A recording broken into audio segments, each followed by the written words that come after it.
Hello Hello, and everybody. welcome. Yeah, welcome to the Wingman tournament. Yeah. Um, I think we're just sort of getting things set up. We should be going live in a wee bit. Um, yeah, to any of you that have decided to join a stream called the CS:GO Wingman tournament, isn't sure what we're doing. It's just a general Wingman tournament. Um, between sort of a bunch of people in SVG. We just sort of, I think a bunch of freshers join, a bunch of old, sort of older people, and we're just gonna watch them kill each other for a wee bit. Yeah. So this is tournament with two parts, which is great. Yeah. Not only have we got this online qualifier today, which will be 5 rounds of Swiss for all of our, I think, 9 teams of two, which is great. Um, we got, yeah, 5 rounds of Swiss today, and tomorrow the top 4 teams are actually going to be in, well, playoffs, semi-finals and finals in person in the Cube, which is the same place that Southampton was hosted, which is great. Thanks to the help of Susu, we've been able to source hardware and we're being able to socially distance, and we've got all the precautions and all the things in place for COVID, so you don't have to worry at all. And I think the most impressive or the most amazing part of this is you can actually come and watch it in person. And Uh, we've got a bunch of free stuff to give out. yes. I So think that is one of the more important things. yeah. We've So got a you can buy bunch. tickets. Well, you can get free tickets. It's just ticketed for corona reasons. Yeah. Um, at native.susu.org, Is it? which is great. Isn't it in CS:GO announcements or something like that as well? Yes, if you check, Yeah. So I think it's actually in normal announcements. So if you check cool. there and CS:GO announcements, both of those have places where you can find out how to join and how to, yeah, attend this amazing finals LAN. Yeah. However, well, to get there, you're going to need to pass through this amazing online qualifier that we've got today. So we got So, 9 games going on simultaneously with obviously 2 teams of 2 in each game. I think we got what 5 rounds of Swiss in order to get the top 4, I believe. Who then will then qualify on to tomorrow, kind of play to eventually see who's victorious. Um, there is obviously a prize pool of. Actually, Jack, do you remember how much the prize pool is? yes, the prize pool is £40 worth of Steam gift cards. Thanks to Sisu again. Sisu doing a big, amazing, good stuff. Absolutely doing Uh, solid. yeah. And So, sorry, late speak. oh yeah. So yeah, thanks to them, we got amazing. Yeah, 40 smackaroos there. Uh, and they've also let us, with of course a lot more corona precautions, give away our amazing uh, N- NSC stuff and Mule from, merch. yeah. So thanks Uh, to NSE and Newell, we have loads of amazing stuff. We got, you the usual stickers. We got a lot of you may have stickers. seen Jack posing with a lot of this in the Yes. announcement he put out yesterday. So we have a bunch of stuff to give away. Obviously, we got the usual NSE annual stickers. We got some lanyards as well. We got some notepads, but also mugs. We have some nice ceramic Newell mugs to give out. So they're pretty nice actually. Jack, do you have one with you? So you can Yes, show them I'm off. modeling them right now. Oh yeah. There you go, The Jack. Newell. When you leave uni, just become a mug modeler. Everyone needs a good Yes. old mug modeler. That's a Yes. fun word to say. And we have a lot of pens. People are Yeah, allowed pens. we have a lot of we have more pens than you'll ever need. That's how many we have. We have a lot. Actually, that reminds me another thing that I don't think I've told Jack about because I might have actually. Um, yeah, the winner of this tournament also gets a fancy new role on SVG. It doesn't do anything. It just gives you a nice fancy color, but it looks cool. So yeah, you can get Yeah. Yeah, it. sorry if I keep looking down here. I'm just looking at the boxes and the fact that the NSE one is just out of reach. God, that's. I kind of want to go and grab it. Oh, there we go. I believe we are getting into the game now. Ooh, we got So, NSE bottle openers. oh yeah, they're pretty good bottle openers. Not gonna lie, I rate them. We haven't got many of these, but if you wanted a full, like as big as you can get, monster sticker Yeah, to it's stick on your friend's anything. forehead or your car, maybe. I feel like car is. You can I, actually, depending on how big your computer is, your computer case. oh, you probably could actually. That's why. I mean, they are big. I say how big enough. Definitely to fit on like the side panel or something. And then we got some smaller ones you can probably put on the front panel or something, or somewhere. I don't know, wherever you want to stick, and really it doesn't matter. So Yeah. yeah, there you go. So I think are we switching over to the game now? Yes. All right, I cool. think we are So getting we into are the game. in game.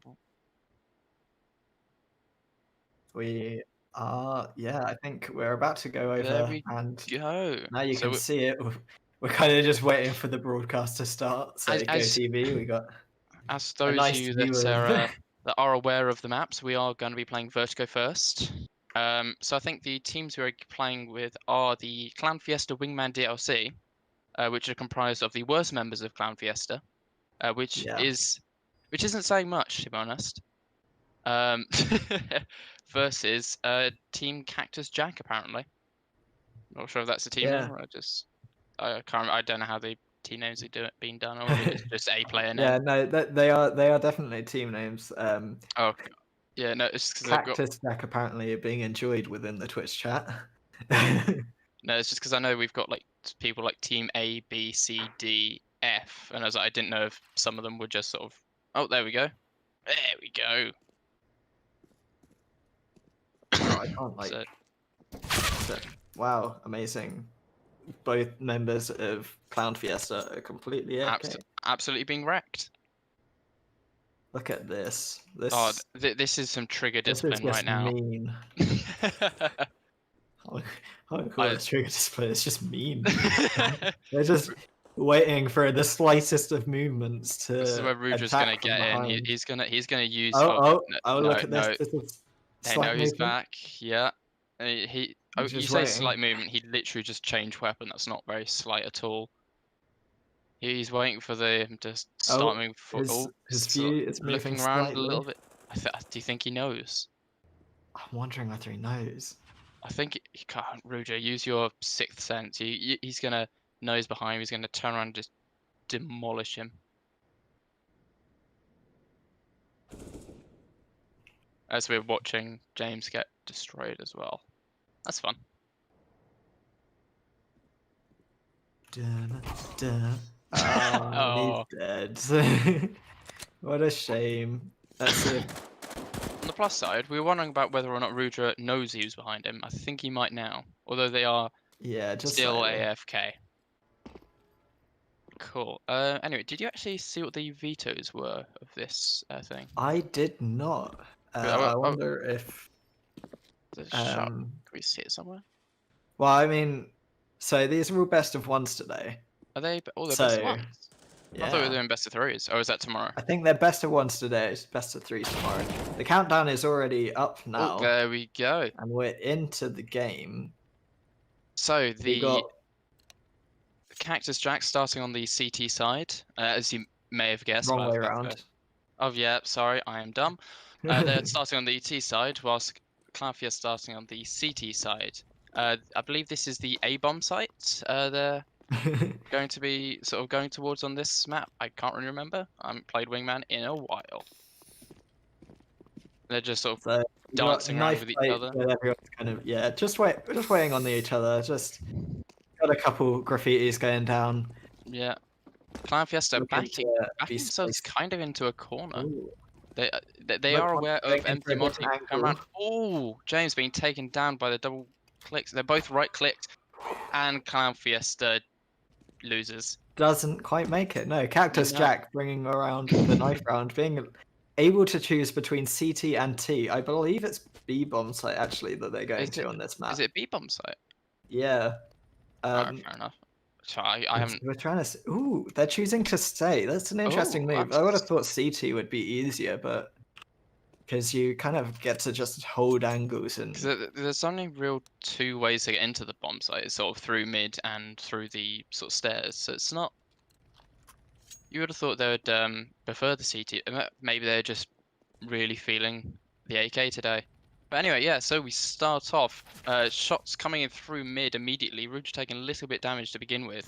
MC Monty getting very aggressive and taking him out with a clean little headshot. James did he left get a in the. single shot on him? I don't know if he I did. don't believe. No, not at all. No. He completely missed. But yeah, James left in the 1v2. He kind of knows where they are. He knows at least one mid, and I think he I think can hear them. MC Monty he's kind of coming. assuming they're both coming from mid and just waiting to try and get the shots off. Oh, Looking at one one shot, down and decapitating the first, taking shots for the second, and clean all shot right. was not coming in there. No, I think he was Bourbon managing to hit that. spamming that a little bit too quickly. Bullets just whizzing around Bourbon instead of actually hitting him. I mean, they still got a kill, so that's something. But oh, this is the kind of force buy coming in from the CTs. I think they're just desperate to kind of just start the sort of win train Ooh, we coming got in. a poor nade there Fri- coming back and Friendly hitting nades coming in McMonty from for the two 49. sides, 39, sorry. and I can do nade coming math. from Ruja, taking Oh, Monty down to 11 HP. Basically, he could just be lightly tapped now with anything, and he'll die. yeah, just a brief, like, shoot through the side. We got James pushing behind here, getting a lot He's of very useful info. They now know that they're not coming from that angle Yeah, and kind of James already coming assuming in mid. for the flank. I think he's going to see if he can go up mid. The boost, Rudra ready for the boost. Does damage to Bourbon, taking them both down really low. And James getting up behind him. This T side still have absolutely no clue he is here. He's going to step around the corner and destroy the both of them. yes, blah blah Rudra going down from the McMonty, which is kind of impressing since he was on, what, 11 11 HP or HP. something? Yeah, he was not healthy Um, at all.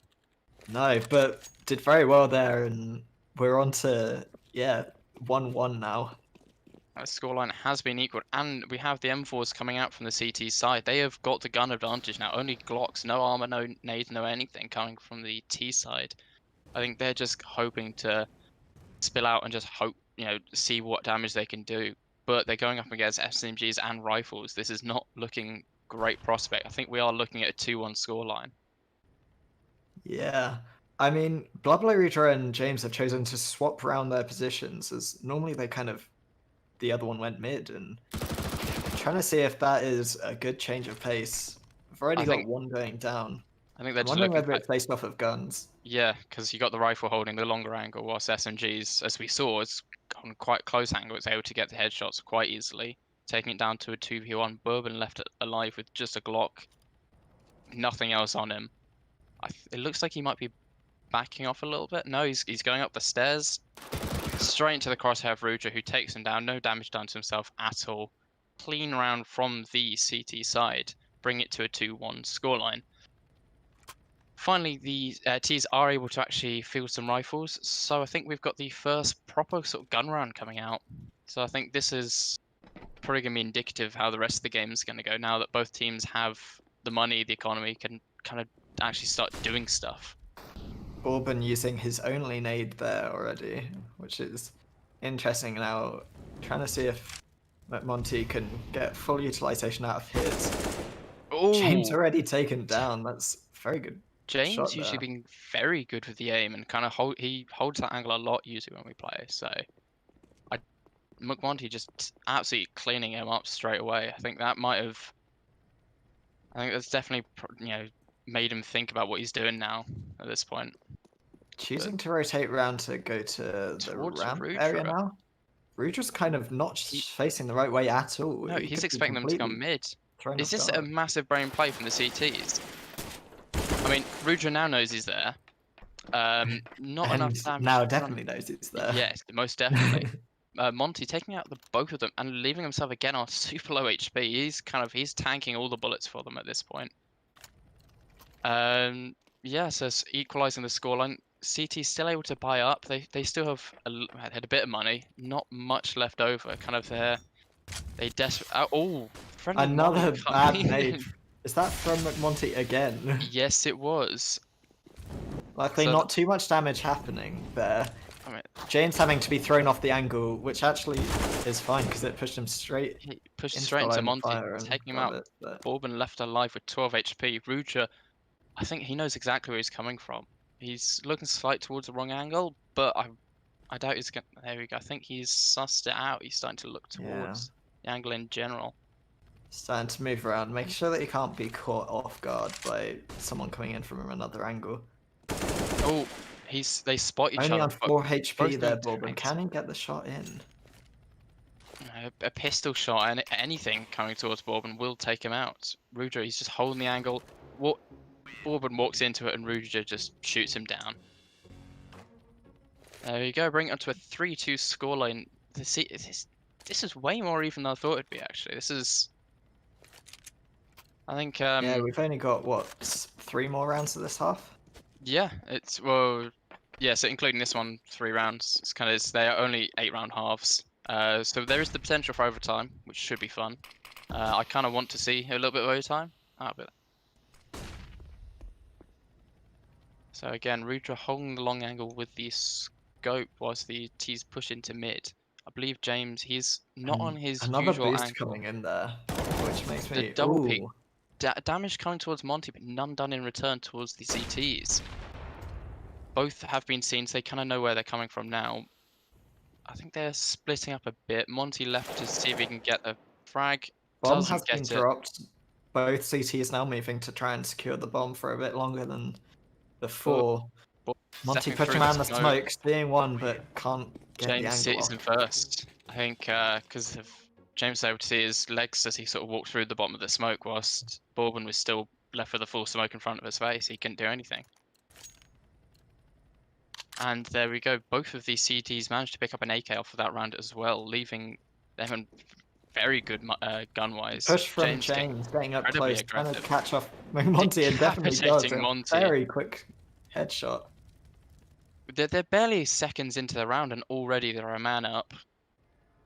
They only have these T's only have SMGs. Another failed flashbang that bounced off the very top. But Rudra not getting the spray, only dealing half damage to Bourbon. James left alone, knowing who he was and spraying him down. Yeah, a very quick kill there. As soon as he knew where he was, he's Yeah, just kind of lined up for straight him. on it. Yeah, and I think the T's. I think they had a rough idea where he was, but they just weren't sure. So they just hoped they could get onto site before anything happened. James, smoke coming down early. Ooh, lots of smokes coming down. Is oh, he's not going to boost up on top of it. You can kind of jump on top of the Wondering little plat whether there. he's... Yeah, I'm wondering whether he's just worried he'll miss this jump. Maybe. Bourbon getting Bourbon aggressive. suspicious. I think Bourbon has an idea that there might I'm be here. wondering whether James, Monty saw James there. quite Both of them, possibly. yet again, looking like they're maybe good. No, they choose not to boost. Oh, They don't need James it. caught with the nade out. Gets just destroyed by, yeah, that was Monty. Timing is Rudra not on holding the his angle side there. and taking out Bourbon, leaving it to a 1-on-1 for the last round of the half. Rudra, I think he seems to know exactly where Monty is. But Monty, he's Ooh, not or maybe sure. not.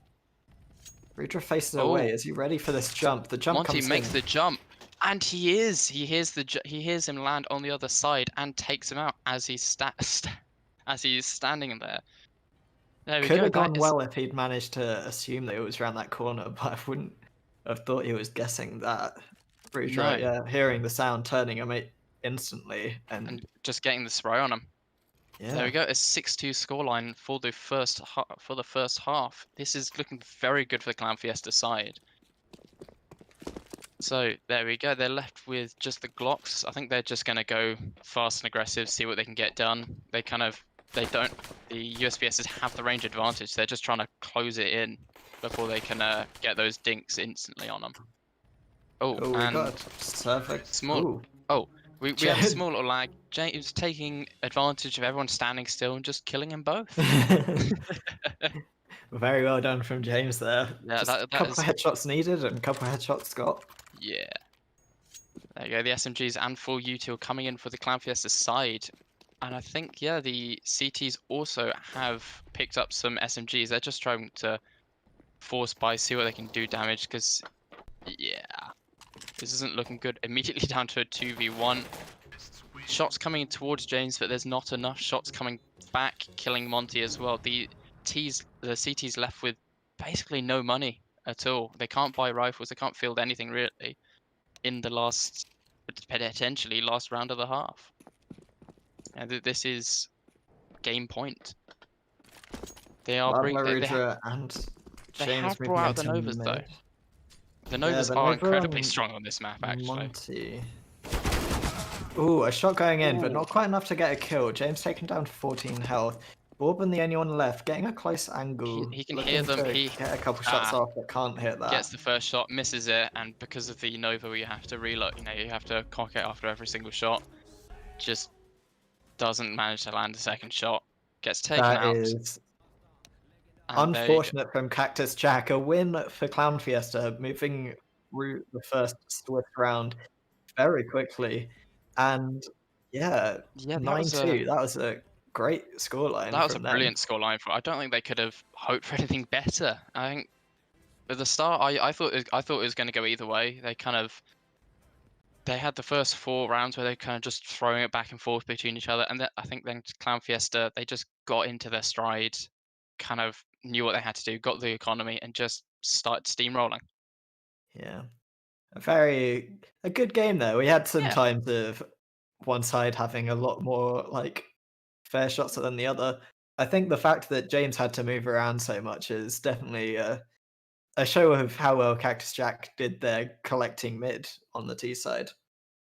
yeah, it's Um, kind of. I think it was it's just up to. unfortunate that Blah Blah Rudra was always on site to stop them in their tracks. Yeah, I think whilst both sides were doing brilliant, I think the Clown Fiesta side they just sort of seemed to hit their shots a bit more often, and I think that's kind of where they were able to clinch it out. We did have some absolute brilliant shots coming in from the Cactus Jack side, but I think just Clown Fiesta they just sort of seem to hit them a bit more often. I think that's just sometimes the way it goes. Yeah.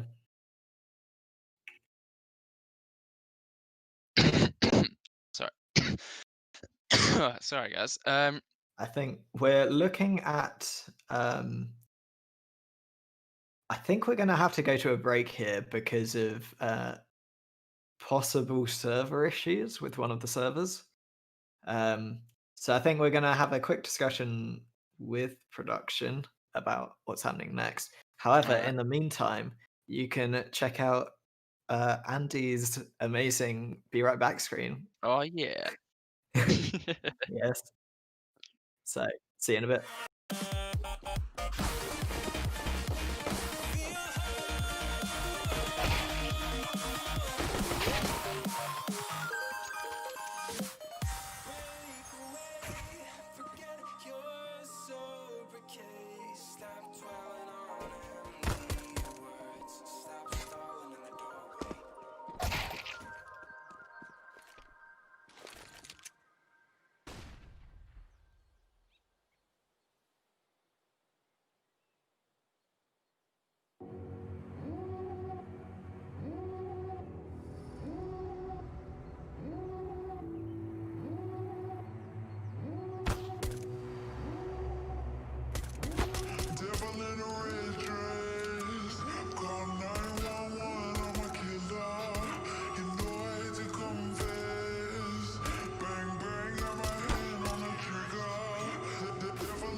do I love the touch but never love the feeling?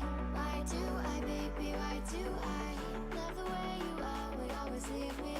Why do I, baby, why do I love the touch but never love the feeling?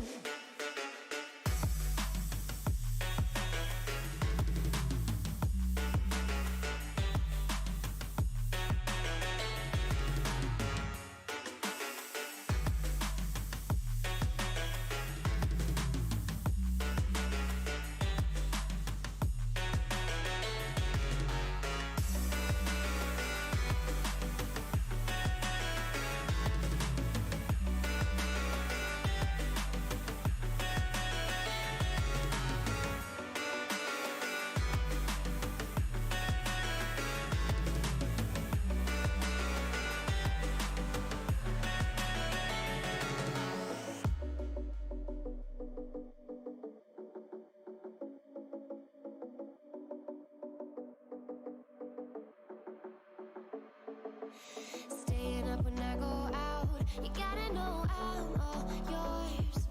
But when I say what's that about, you start slurring your words. Tell me why you have to seem so distant when I'm holding you. Your fingertips are drifting away, and I fucking love how it hurts.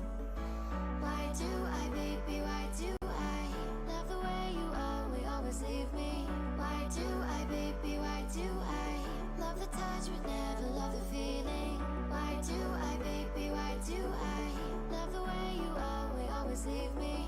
Why do I, baby, why do I love the touch but never love the feeling? Why do I, baby, why do I? Why do I, baby, why do I? Why do I, baby, why do I love the touch but never love the feeling?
I live inside my own world of make-believe. Kids screaming in the cradles, profanities. I see the world through ice covered in ink and bleach. Cross out the ones who heard my cries and watched me weep. I love everything. Fire spreading all around my room. My world's so bright, it's hard. Hello and Hello and welcome welcome back. back. Oh, Stole my that was lines. almost well done. Um, There we go. I think we have sorted out some of the technical issues. We are getting into a game again between Astro and Team F because I think they had a wee bit of server issues before. to be There honest, we I go. think Team F is probably the best auto-generated name. That is Gotta pay those that's respects. so gotta clearly that's exactly what they were going for when we auto-generated the alphabet. Um, I'm not 100% sure here which side is which. I don't know if Andy I'm- can message yeah, I think just clear that up, but we got Stalin already going down. oh, And Starling Top getting Trumpet is stabbed down as repeatedly well. by Shrek and Purplebot taking out Top Trumpet as well. So the CTs get to pick what side they want to start on. Yeah. They decide to So, stay, which fair enough. um, Yeah, that's a pretty good. kind of the normal thing. I normally expect, like, for these sorts of tournaments, most people would choose to stay as CT. Yeah, I think just because it's kind of the safe route. Like, as we saw on the last last game, sort of CT is generally quite strong on Wingman because it's quite because there aren't really that many entrance routes. It's a lot easier to hold sort of 2 entrance routes, and there's not as much the Ts can do in terms of smokes and flashes and stuff. I believe the purple lot has heard sounds of Yeah, I think they heard him Astro jump down, dropping. but does get decapitated all the same. Shrek taking out Stalin at the range. This is what we were saying before about USPS as being incredibly strong, especially on a map like this, because it's kind of you can get those dinks from 8 miles away, whilst the Glocks really at this range they're just gonna be tickling you. They're not super great at range, but we see shots coming in anyway. So Top Ooh. Trumpet gets onto the bomb site, but doesn't have the bomb. Picks up the bomb and kind of moves around a bit, but that long range USP managing to get the headshot and clearing him out straight away. Couple of nice little taps, and the round goes towards the CT side. That was nice and clean from Get Shrek'd. That was kind of everything you really wanted from him, really. Yeah. So Team F already up a point. Yeah, so the buys coming in from the CT side. Top Trumpet actually buying as well. That's surprising, especially since they really don't have much money. Stalin already being taken in by the lurk.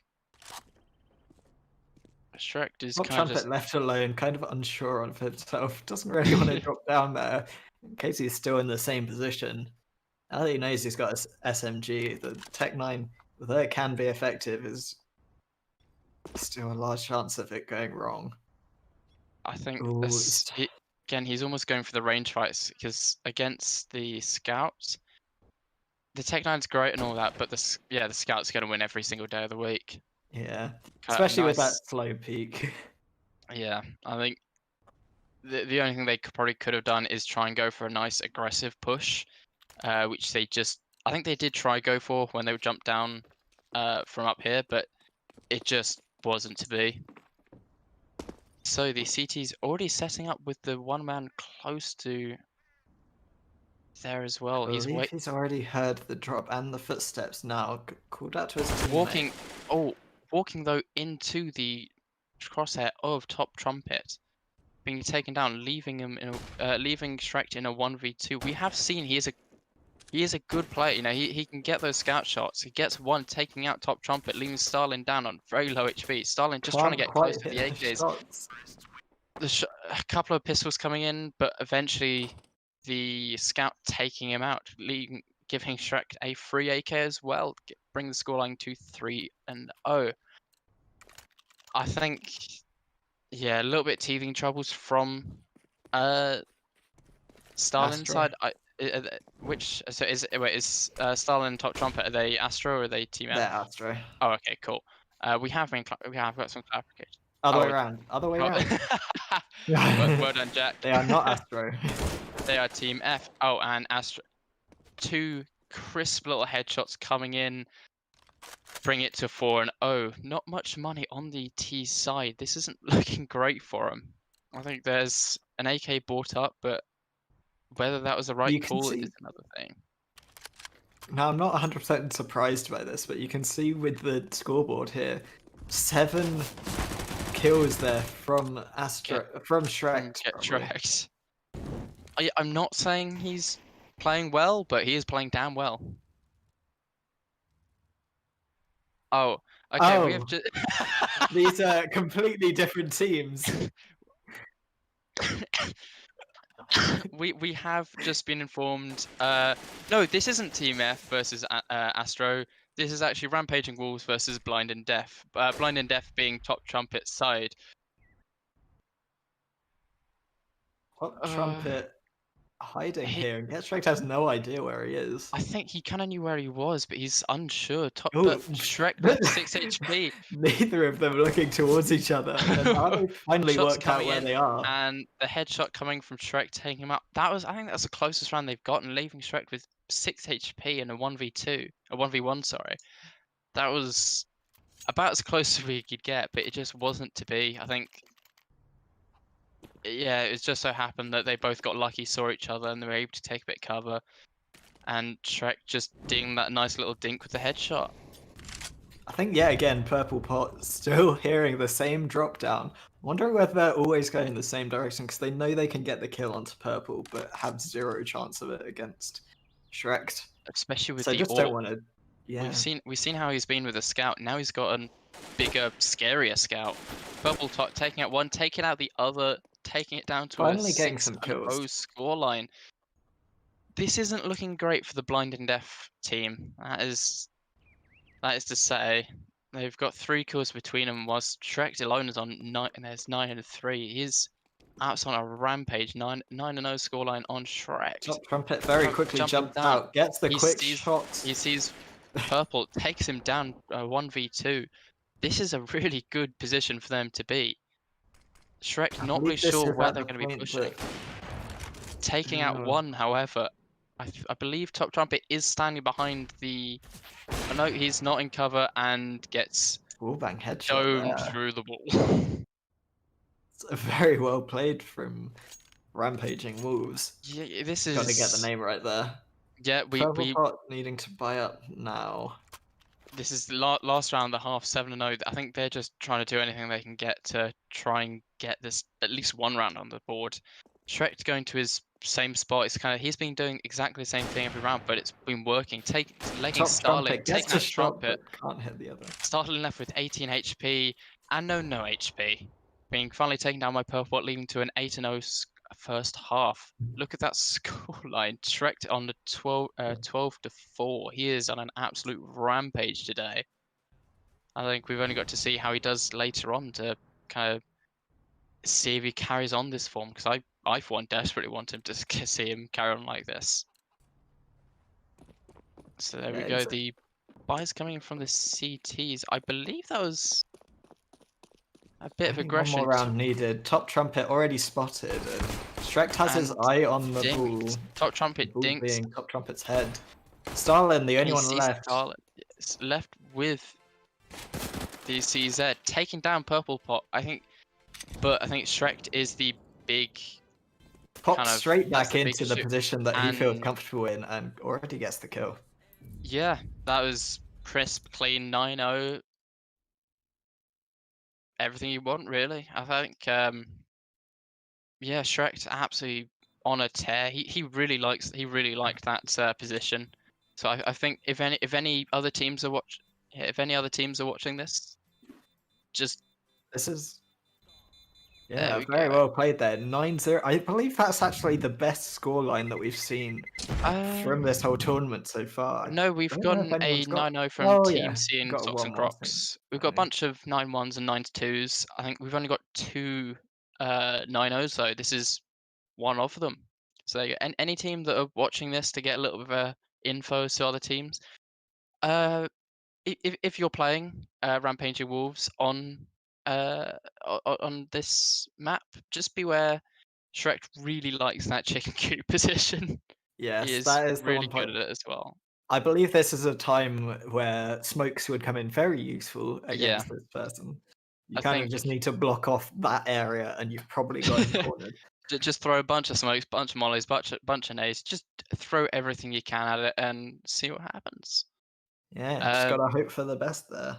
But yeah, I think that was probably an issue on the Blind and Deaf side, where they didn't use utility too much. I think if they had thrown a couple of flashbangs, that might have been great. But I think at the same time, their economy wasn't great the entire game. They were just sort of being beaten down repeatedly. So I think they never had enough time to properly build anything up beforehand.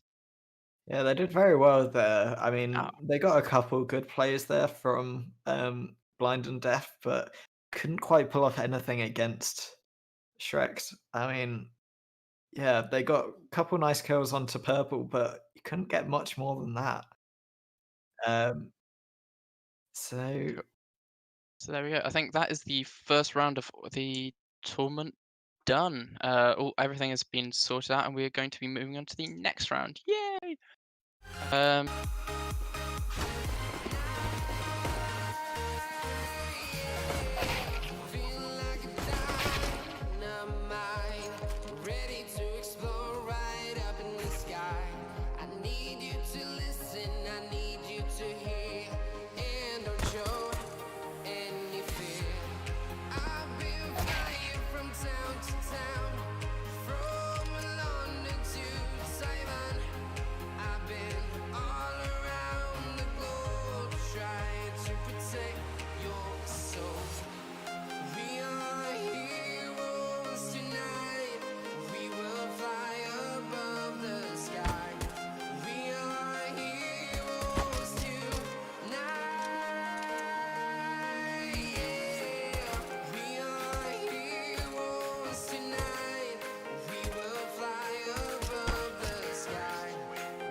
diamond. I've been all around the globe trying to protect your soul.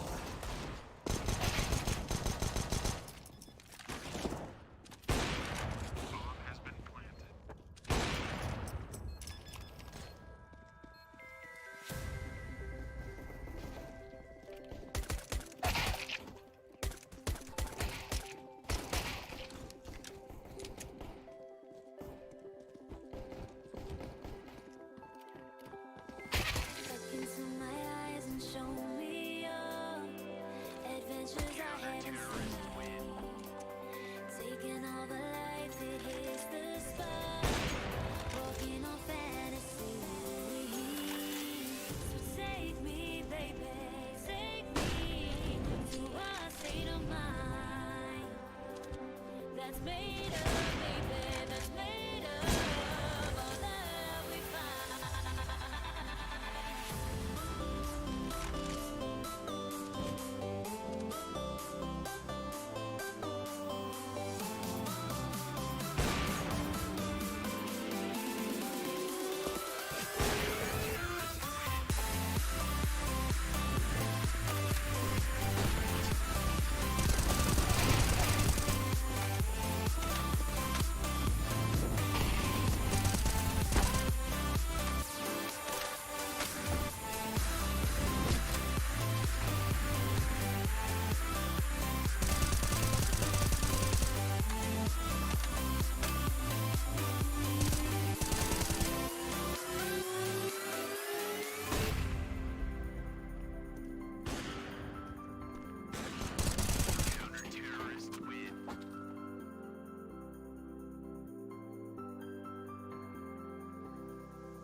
We can test the waters, oh, it's hard. I think we're getting close. Racing through the waves, I want to be where nobody knows. Take me, baby, take me to a state of mind that's made of, baby, that's made of all that we find. Electric, feel it in your hands. Hypnotic, watch your body stand. Happiness, this is where we stand.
Hello, Hello and welcome back to the Wingman tournament. every single time. Hey, I'm sorry you're back to our horrible faces and Jack. I Oh, that's good, isn't it? think that's the nicest thing I've ever said That's a to you. compliment. Yeah, so we are. Let's see, who are we playing? We have BIP CS versus Astro. This is Um, actual Astro this time, not Yeah, this is actual fake Astro. Astro. We've just got to actually work out which Who's is who.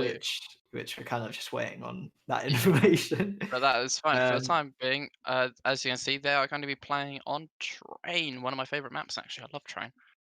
Yeah, you'll see shortly, but not yet. But for now, okay, cool.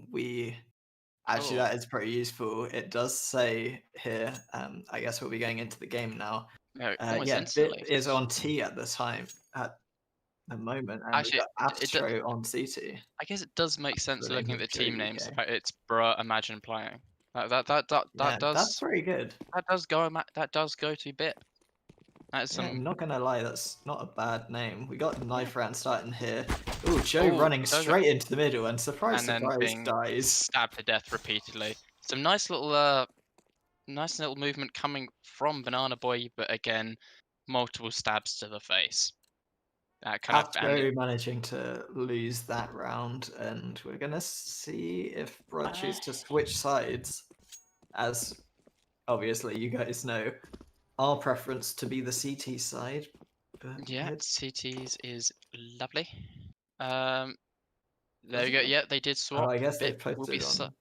BIP will be starting on the Yeah. CT side, whilst Astro will be starting on the T side. There we go. Now we're into the game. There we go. So we're into the game. Pistol round again. USVS is being absolutely brilliant for this. Kind of they can hold those nice long angles. But I mean, Banana Boy did buy a P250, so again he can kind of fire back at some range as well. Oscar's already been seeing the movement, and ooh, Captain Koala comes out of pop, catches them a little bit off guard, but no shots come onto the CT until right now. A little bit A damage down headshot already put in there. already bring it down to a 1v2. They know exactly where he is. He just Banana Boy is just hoping to deal some damage at this point. He kind of needs those lucky shots. Has a P250 on him, but And he doesn't anymore. necessarily mean No, anything is for him. he no longer has the P250, unfortunately. So it seems like the CTs picking up the first round, they're going to be going straight into some rifles, seeing what they can do with them. There you go, got the Scout and the FAMAS on them, but the Ts have just immediately forced up. I think they're trying to go for an SMG rush, see what they can do. They desperately need to win this, otherwise they're going to be absolutely skint for the next round. Not much money left with them. And they're just going for the force by seeing if they can break the CT's start to begin with, seeing what they can do. They're going to CTs be going. don't really have much of view. They've seen them now, and Yeah, kind they've of seen need to be able one to get this scout smoke shots coming off. over. I don't think he realizes how close Captain Koala is and gets sprayed down because of it, leaving Rusk in a 1v2. Ooh, both of them shooting through that smoke. So unbelievably damn close for the CTs, but Banana Boy just getting those lucky extra shots. Left with, what was that, 6 or 9 HP in the end? Like, just incredibly close fighting from both sides here. There we go. The CTs are left with not much money. They're going to have to go for the just buying some pistols, armor, see what they can do, whilst the Ts are left with rifles and a lot of util. So they have the AK on Banana Boy, so he can easily get those shots, those sort of one taps at range. The CTs do have We've got a the split coming in here again. Yeah, I think CTs this is facing towards main. Haven't really looked over towards pop, but have now realised the danger. Yeah, they do know he's. Well, I hope they've realised he's come out of pop now. Russ getting aggressive up on top of the train and just sort of spamming him down. And getting the second as well, getting the ace left. Like, he's also left on 9 HP. That seems to be a bit of a recurring theme at this point. So once more, the kind of balance of money is sort of shifted. The T's don't have much. So maybe a couple of pistols buy up, not much util or anything. Whilst the CT's left with full rifles, util, everything they could want this round. Yeah, Banana Boy there with absolutely nothing. Numph kind of listening out to see if they can hear anything Ivy, and of course the T's are just walking there, so nothing T's are spotted yet.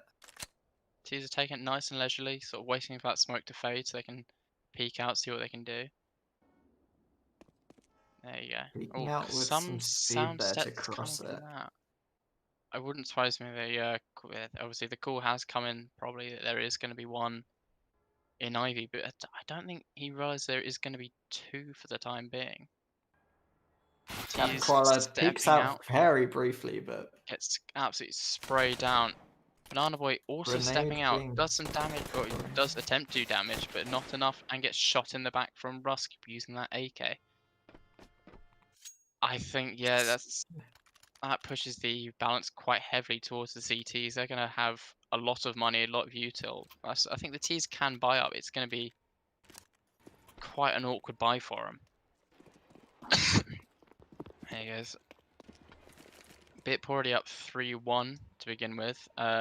Looks like the Ts aren't going for the splits. They're just going for a plain main rush or main aggression.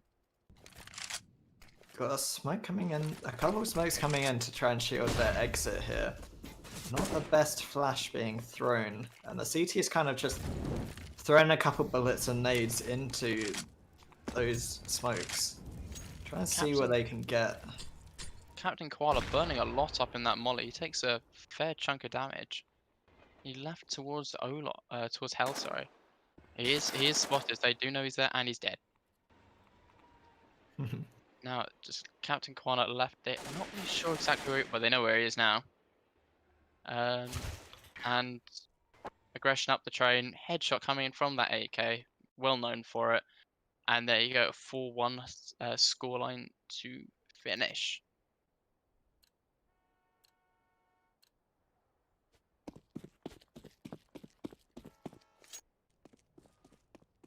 Got a bit of a slow start here from the T's. Trying to make sure that they're all kind of equal there with their Mac 10s, but no armor on either of them. Oh no, sorry, I'm looking at completely the wrong place. They do both have armor. Aggression down Pop Dog. The spray comes in from Rusk for the first. He caught with his molly out, a little bit of damage, but not enough. He only half health. He gets half health. A little bit of damage needed there. Rusk is going to reaggress and gets the headshot, getting the ace headshots. Bring it to a 5-1 score. The T's are not looking great. Their economy is iffy at best. I think they're just going to force up. They need to get around in. The only problem is, obviously, if they lose this round, next round they're just going to be. It isn't going to be much greater. They haven't got much money left over. Very little util coming in from the T side. They're kind of going to just slowly creep up Ivy, see what they can do. Unfortunately, the T's have mollies, they have smokes, they have everything they need to try and just delay. Yeah, Nub already realizing the possibility of a push there, which is,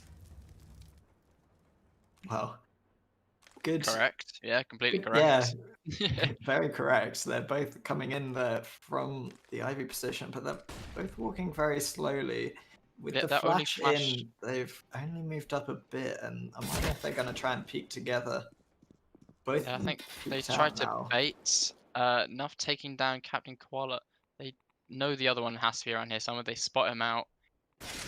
He's just Banana Boy left, jumping away to see what he can do. The spray. They start to line up.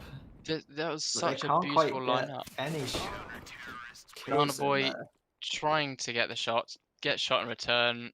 Russ getting up on top of the train. He seems to like going up on top of the trains, and it seems like the Astro side just don't seem to be able to deal with the verticality of terrain, which is kind of a big issue with a lot of teams where terrain is very vertical. You can get on top of trains, you can get heaven, you can get anywhere really, but unlike other maps where it's mostly flat. So I think Banana that's Boy has a scout in here, and they've both traded shots off onto Numph. enough Rusk taking kind a of lot of damage. hiding in that position, but doesn't see He's not Captain hiding for Koala much coming longer. around. Enough taking a bit damage towards Banana Boy. Smoke coming in, allowing them to get onto the bomb site to potentially plant. Oh, I mean the shot will do as well. Bullets to the face also work. And that's the end of this half. It's time to see what BIP CS can do on the CT side. Can they, On the T side.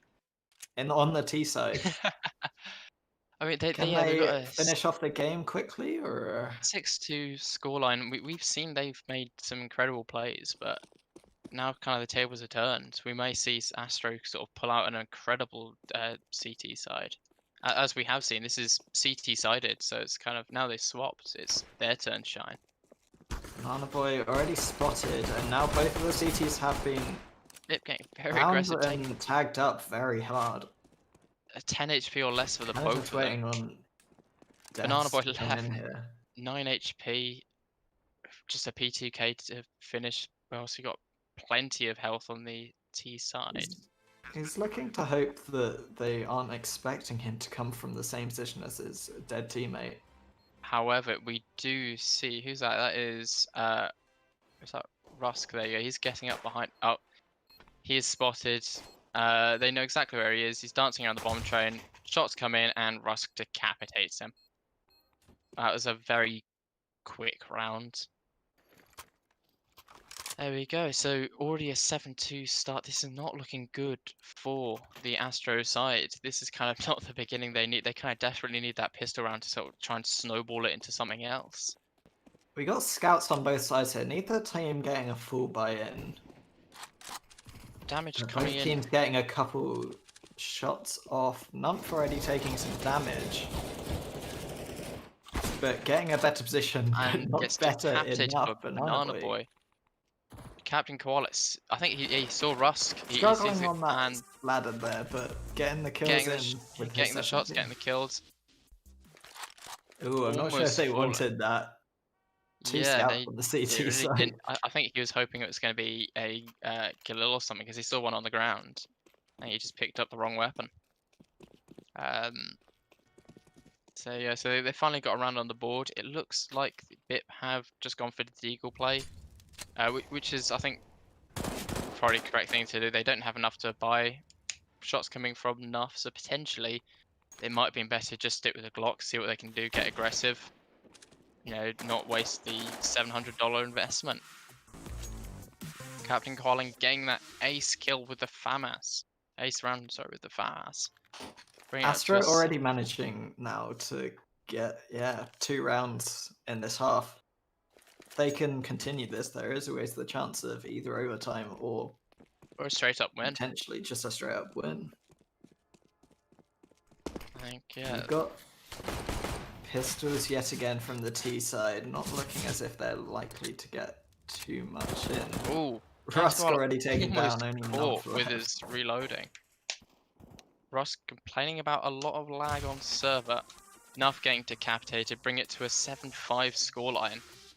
It seems like, yeah, now that Astro have gone onto the CT side, they've kind of come alive a bit more.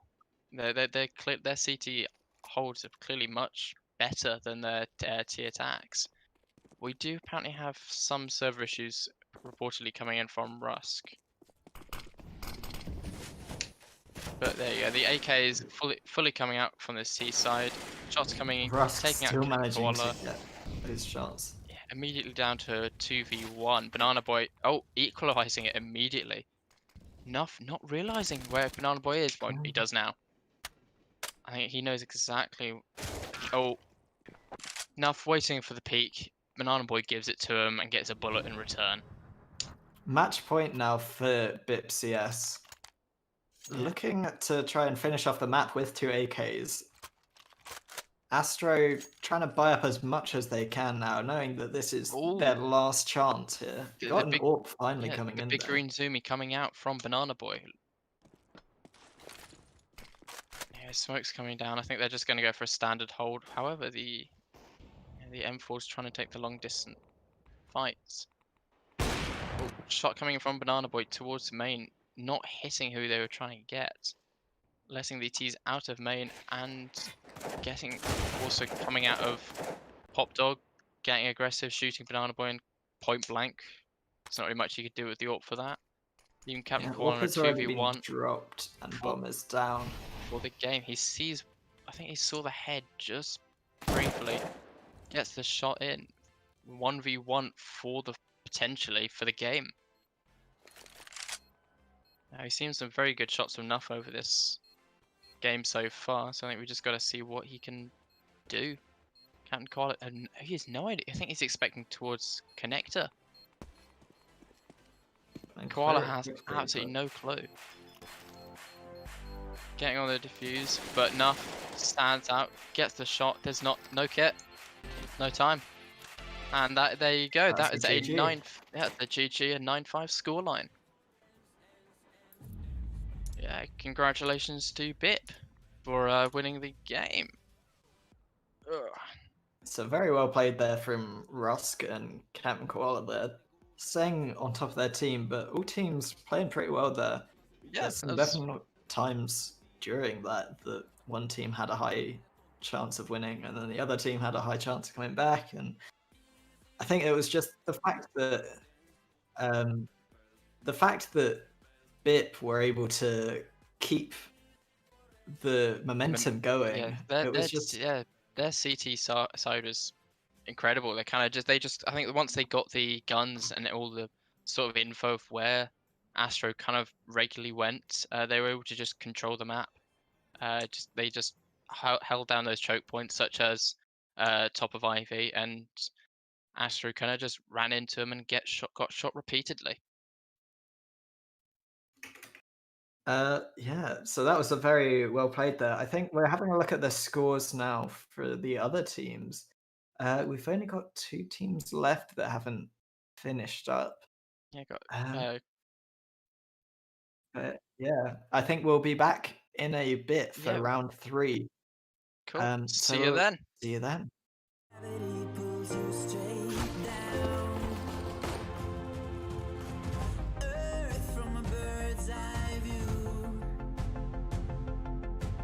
You should grow feathers and see this too. When you want to get off the darkest ground, but gravity pulls you straight down.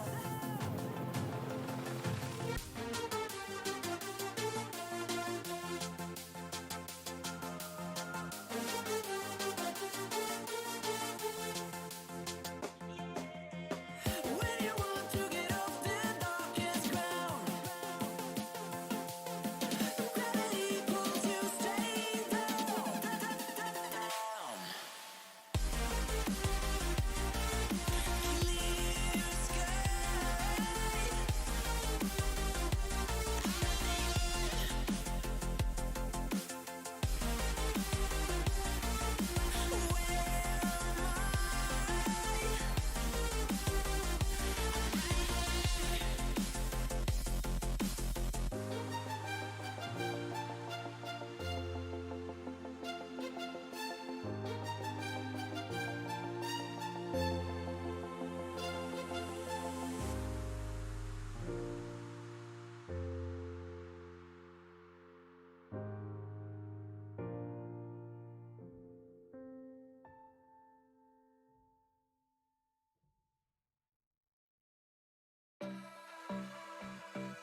there's a distance between us.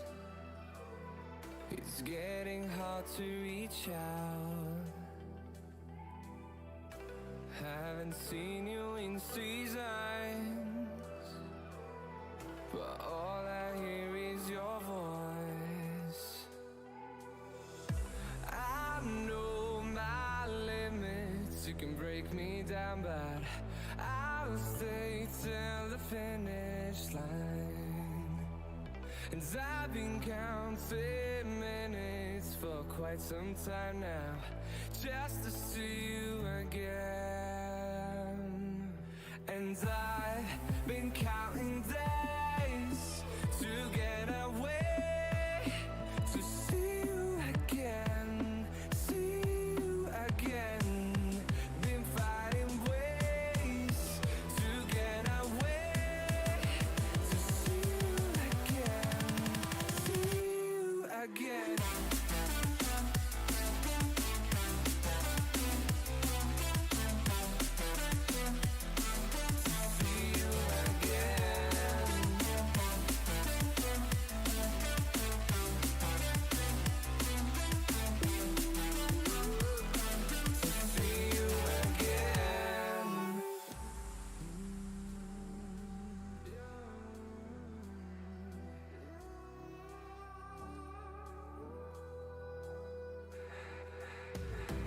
We got millions of reasons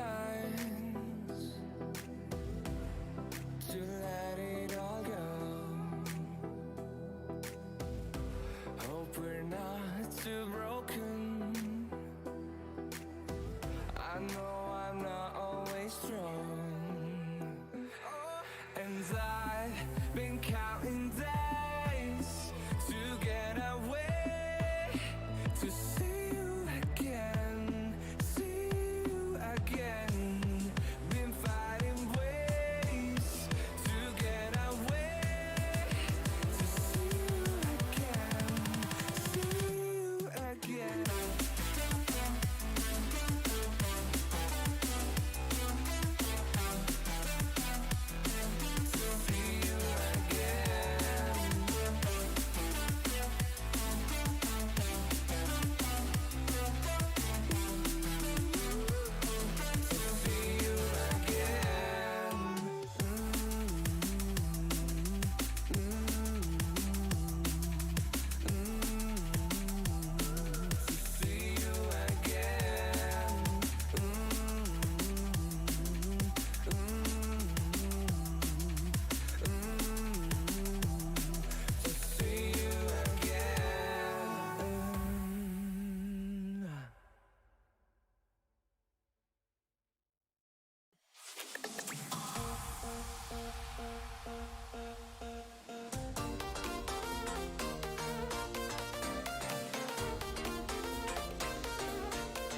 Hello there. Hello, hello, hello. We've switched up the casting. I don't know if you could tell, I'm not Ginger. So, I'm Andy. This is Wendy, you might know me as. I'm the CSGO rep. I've got this whole shindig together. And on my right, slightly lower than me, which is a bit awkward here. Hanno, get taller for me, please. Oh, yeah, We'll tell me I'm gonna fix this. If I pull the monitor down, That might work. There we go. We're fixing on the fly. I see a loading screen on you. OBS Ninja is having a... Oh no. Oh no. This is terrible. Oh What no. have you We'll done? just pretend How this... have you broken this? We'll just pretend that that's fine. Look, I don't know how this works. Anyway, Wingman tournament, here we are. We're in the 3rd round. Both these teams, we got Tagalog Peak on the CT side. We got Ting and Mr. Joe The J. product Shaff himself, Schaefer. And on the right side, we got Unusual K and Mist. There's some big fraggers as well. Big We've fraggers. seen, we've seen some big stuff from these guys. Or maybe the stream hasn't, but I've been popping into some of these games while I've been adminning the first half of this tournament, and you know there've been some big fraggers here. So I'm pretty excited. This should be a close match. It's the reason we picked it to be streamed here, really, isn't it? J. Shaff and Ting, stellar players, members of the infamous Team 4, obviously. So I'm expecting great things. I'm expecting the biggest thing, to be honest. The biggest things. As we all know, though, in the Wingman tournament, we do expect big frags. Yes. Very big frags. We want plays. We want big clutches. Couple of aces in there as well. I know it's only 2 people to kill, but like... You know, a man can dream. A man can dream. A man can dream. A man can dream. He certainly can. But yeah, we should be heading into the game shortly. I think they are just about to start vetoes. J. Shaff seems to be having a bit of an issue actually getting onto the server, which is unfortunate. Knowing Joe, I'm not saying to have any bias No. in these games, but I am gonna say right now, Mr. Ting and Mr. Joe Shaff, see what I did there? Are actually I'm not gonna say they're our teammates, Oh, but they are our teammates. they are our teammates. And Joe does have a habit of getting kicked from servers for team damage and breaking things and delaying practice. I don't want to call him out or anything. I'm just saying it. I'm just saying it. He's a terrible teammate, and It's true. That It's true. could be The worst Ting's teammate. downfall. It could be Ting's downfall in this tournament. The only way I see Ting losing this tournament is if J. Shaff throws. So that's kind of what I'm expecting to see. J. Shaff throwing some games, doing some team damage, going 0-9 or something crazy. But Ting, I've never seen him have a bad game. So I think we can rely on Ting to give us some good rounds. Oh, in terms of fragging, we are fully expecting Ting to... If Ting doesn't drop a minimum of, you know, it's I was going to say 30, but it's Wingman. But it's Wingman, yeah. So 30 we're is going to lower it down to 20. 20 in... And then... So if it's a 9-0, he's physically incapable of doing that. So a 9-0 would be a disappointment in Andy's eyes there. So good stuff there, Andy. I'm doing the maths in my head, and I can confirm, can't get 20 kills in 9 rounds. Cannot get 20 kills in 9 rounds. Are you thinking of overtime here? Because I have seen one game so far in the tournament has gone overtime, I believe. That was Clown Fiesta playing against VIP CS, or maybe it was against Team D here. Looks like we're actually going into the game. The game should be going on now. Just 1 second. Yeah, we And are on we train. are in the game on train. We got Tagalog Peak on the left, and I believe is it Washed, the other team? I don't believe. I will just check the scoreline, the teams here before we do the knife round. It is Team D here. Team D. So these guys not played before. They've been roped in together. These were 2 solo players. So the way it's worked is that the name scheme for these teams is if you're team and then with a letter, it's 2 solo players who've been put together. Obviously, J. Shaff and Ting here as a pre-made coming from Team 4. These guys should have excellent teamwork and communication. There should be no mistakes. I'm in expecting communication at all. 0 mistakes, like you said. 0 mistakes. 0 mistakes. Unusual there. Asking in the chat if there is any team damage. Andy, can I get confirmation on that? Is there team damage? Hang on, let me DM my friend at Newell and ask him. We'll relay the message on. I have no idea. I'm not in the server. How do I know? Let's see. J. Shaff and Ting here. They look like they wanted to go for a jump boost, but no. J. Shaff just jumping around, having a bit of a vibe. Bit of a Mexican standoff here. This is an interesting knife round. J. Shaff has been taken low. Was that from a knife, Andy, or was that from him just falling? I'm gonna take a guess that he fell. Yeah, that's probably Probably We what it do call him Joe, not the cat Schaefer, for no reason. was. It's true. It's Joe true. has a lot of names. None of them are very positive. Which is No, probably there's Joe top frag in 30 games. 20 Has he done sacks. I don't know if he's ever really top. Try casting this one, boys, and here we go into the 9th round. Ting versus. I messed up already. The Gallo Peak versus Team D. What team are we watching this? As unusual, K takes out J-Shaft falling from heaven. What? Taking a 1v2, which is probably what we're going to see most of this game, and they win the round. You weren't wrong that that Joe would throw. No. The T have won the round. So yeah, sorry. The said CT at the top, actually the T side won because obviously the HP was higher. So we're gonna see Tagalog on the T side. I don't know how strong do you think the T side is, because Andy, we did play a pug with Ting the other day on T side, and I'm not gonna lie, it was pretty shocking. Pretty shocking performance.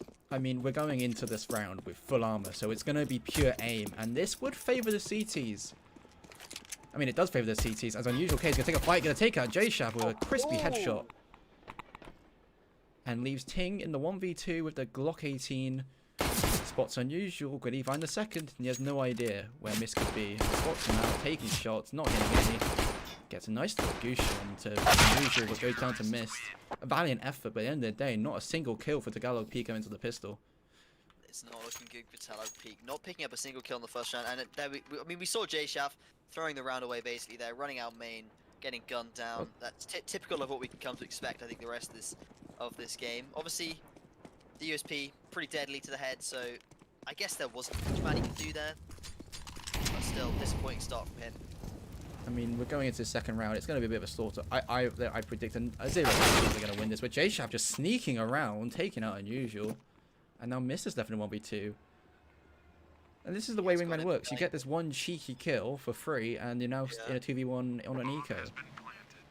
I mean, Miss does have this MP9 here. This is very scary. Both players have armor, so he could be looking to do a lot of damage. Takes down Ting. Looking for J-Shaft. Does he know where he is? Oh, he's so aware, and he takes... Oh, no, J-Shaft's still alive. Such low HP here. Missed, pushing him with the USP. Going for the knife kill. Isn't going to get it. J-Shaft picks him up with a P250 headshot. J-Shaft picking up both of the kills that round. He snuck out of main. Kills unusual out in the open. Timing him by all accounts. And Miss goes for the knife on him. That was... I'm not going to say perfectly played from Joe, but well played by Joe. And that's all that matters in the end. Well played. As long as you win the round, you know... Oh, it's a good round. It's stupid, but it works. It's fine. Oh, taking a bit of tag damage there. Doing a little bit of well, these players, both the Deagles, but Ting goes down. J-Shaft with the refrag. He's looking for Unusual. Unusual taking very low hit, 38 HP. Oh, 15, a good name for Joe there. Joe takes him down, and there we go. Joe on 4 frags. Ting laying the side down a little bit here, but that is going to be Tagalog with the lead. Now, I think J-Shaft heard that we were saying that Ting was going to be the one to pop off on this game. Maybe. No, it's going to be Joe already on 4 frags and feeling it. And on the other side, Unusual only on 1 kill and Missed on 3. So we go into the first rifle round, while the first full buy. Mist going to take Ivy and look like he's going to push it for info as the terrorists come out of team main. J-Shaft leading the way with an MP9. With Unusual lurking on a site, they're going to hear him drop there. J-Shaft looking like he's going to take a fight and just about misses the timing. But I don't know if they're going to expect Mist on this long flank. It's going to be a case of timing. Will Ting check behind him? Mist, here he comes. Meanwhile, Joe in the back. It's just flank central on train. Mist has spotted Ting there. Going to swing, and he gets, that's the bomb down. Joe with that MP9, 56 HP, Mist on 100. He's full HP, he's got an M4, he's still got utility, full armor. What can J-Shaft do here? Does he expect Mist to go for yet another flank out towards Ivy? He should be spotted by Mist here, and he gets taken down, and that is Team D equalizing the scoreline. See, Mist went for that early flank and Ivy and went all the way around. Left Unusual to die on the A site, but he picks up the 2K. I mean, it was crazy because it was the timing. Joe came out, flank. It was flanks upon flanks, and maybe this is how you play train at Wingman. Don't know what's meta. Joe, clearly not angry with that Ivy play coming out, is now going to come and do it himself and contact with Mist. Yeah, we should mention, obviously, Tagalog Peak here, the favourites to win this match. They are the highest seed. Team D here are, I believe, like seed 5 or seed 6. Whereas Tagalog are the top seed. They are the favourites. Joe peeking out, gets the contact there. Bit of damage, gets the headshot, Unusual's down, missed, gets the refrag. Ting going for the swing, not going to find him. Missed here, in divider here. Looking for Ting, a great nade. Oh, only does 2 damage. Missed, running away, gets taken down. Bit of a miss movement there as he tries to run straight in front of Ting's aim. It's very much a case of weird timing for the CTs. I swear they had one watching Ivy, and the second that Joe swings, both of them were looking towards the middle of the map, which is unfortunate. And now the CTs are going down onto pistols. It's looking good for the terrorists so far, but we all know how these pistols can go with Deagles. All it takes is 2 body shots at close range, and bam, you're dead, and you're... I mean, 1 kill is huge. That's 50% of a team. As unusual, takes Pop Dog and just destroys J-Shav. And leaves Ting in a 2v1. Yeah, you're talking about how 1 kill is a big kill, and that's Joe down and an AK to Unusual. So Mist here, gonna have that Deagle still. Unusual, Ting must know where he is, still sitting in Pop Dog, can't have escaped. So Ting looking like he wants to check behind, because obviously Unusual could have gone up Pop Dog, flanked around Whitehall's here and be pushing behind him, but he's not. He's in front of Ting that's going for him. Gonna get taken low. Both players on half HP. Ting gets the frag. It's just Unusual, but he doesn't have any armor. He can do a lot of damage here. Ting spots him out, knows exactly where he's hiding behind Evox there, and we see Ting going for a little bit of a sneaky play here. He's walking. Does Unusual expect the play from Evox? I mean, Ting must have heard him here running onto backside. It's whether the timing is going to come for Ting. He's not going to clear backside. Fakes the plan. He's going to fake a second time. He gets the Unusual. He wants it, but Unusual takes the fight and wins it. That is great stuff from Team D. They can equalize again. Tagalog Peak, they've had some pretty dominating games so far in these Wingman rounds. We've seen them win both their games. Obviously, this is a 2-0 scoreline matchup. Both these teams have won both of their previous games, and Tagalog has done it with relative ease. So now we're seeing them struggle a little bit, it seems, against this strong Team D side. I believe Unusual here is a global elite player. Obviously, J7 and Ting both global. Mist, I believe, is LEM or Supreme. I am unsure of his rank. We could check it up. Oh, that's a lovely kill from Ting onto Unusual. Missed on the flank. It's whether he has the timing on this. J-Shav expecting it. I think he heard Miss run there. And it should be a comfortable kill. So he does take the 1 dig. 4-3 to the Tagalog Peak. Even when Tagalog Peak doesn't have the weaponry to match Team D, they're still able to pull out the round there. So 4 rounds to them. That was the issue. Missed one on this big flank. And Ting left Unusual there. It didn't work out this time, and Ting got the clean entry, and they overtake site a lot quicker this time. Which is why Mist's flank wasn't as impactful as maybe was expected. Here we go. Yeah.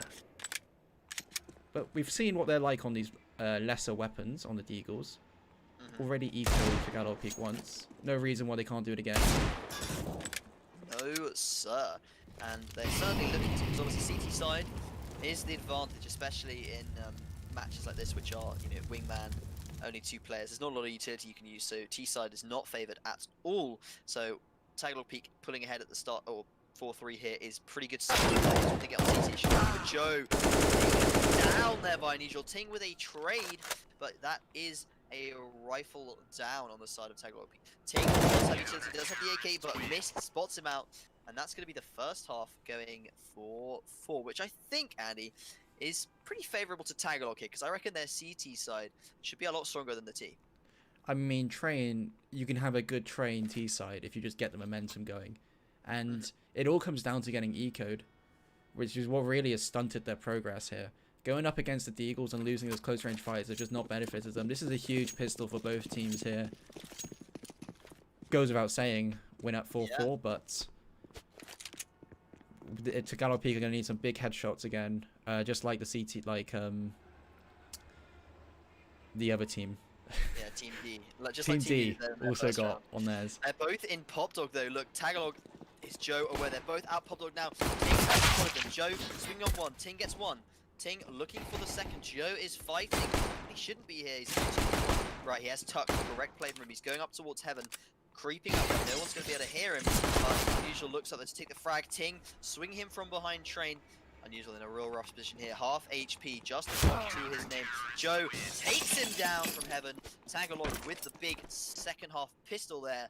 That should give them a 2-round lead. As long as they don't get ecoed again. The USP's doing the work there. They kept their range, they hit the first headshot, and they fall back into safe positions where they can just, you know, take their fights comfortably, and it worked out well. Looks like we're going for a force buy on Mist with the Mac 10. This guy's going to go Ivy. He's going to encounter Mr. Ting, perhaps, and Unusual going to sit in team main with a Deagle holding stop sign. Yeah, we see Unusual hasn't actually decided to buy up as much as Mist is. So that could be a bit of a miscom on the economy there, because that means next round will be a rough fight. But Mist, he's pushing in. Ivy gonna fall off there. Ting sitting in green position, going to, well, he has heard obviously Mist in Ivy, but Mist has rotated. Will J-Chef have heard the rotation? He must have done. He's hearing the footsteps now. He's running very fast. Unusual. Does he expect J-Chef in this position? Mist will be dropping down into Pop Dog. Joe should be able to call this. Yeah, both these players here. Joe gets Unusual. That's the bomb down, and it's just Mist with a Mac 10. He drops it. Hear him. Ting and J-Chef both. Ting and J-Chef both in. Bit of an overface there. Joe getting the kill. That is 6-4 Tagalog. Looking pretty strong. CT side. Yeah, Joe taking his tally to 10 in the game. That's a kill every round. He's not doing badly. He's not having a bad game. We have to look at the ADR, 91. Looking good for Joe. And it's a full eco on, well, a Deagle buy for the terrorist side. Looks like where they're going to take them. Unusual's going to try and take one into team main. He's just looking for a peek from Joe. But is Joe going to give that up to him? It looks tempting. He wants to go for it. Don't know just yet. Mist dropping down into Pop, and Unusual again. He's going to spot Ting. Gets the headshot, and now it's a 1v2 for Joe. Knows where Unusual is, and might have heard Unusual with the 2 big 1Ds that round. And again, the Deagles have come to haunt Tagalog Peak. Yeah, Tagalog Peak, they're getting basically ecoed there. Not nice at all. They still have a round lead, Andy, so it's not over at all. There's still plenty of rounds left in it. But we've got Unusual here whipping out the AWP.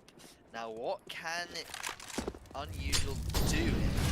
Oh, they go out and take that J-Show, and Ting gets the frag. So that AWP maybe not worth it. That's a huge investment for the T side, and it gets shut down by Ting. Obviously has been able to pick off Joe, so 1 versus 1 could be massive here. Ting trying to creep into Pop Dog here. Will Mist expect this reposition? Obviously, Mist here cannot rotate around to the B site. Wingman is only a 1-site map, so he has got to plant on A, and his plant position is going to be of vital importance here, because if he plants within a sight line of Ting at all, he could be screwed. And I think he knows where Ting is here.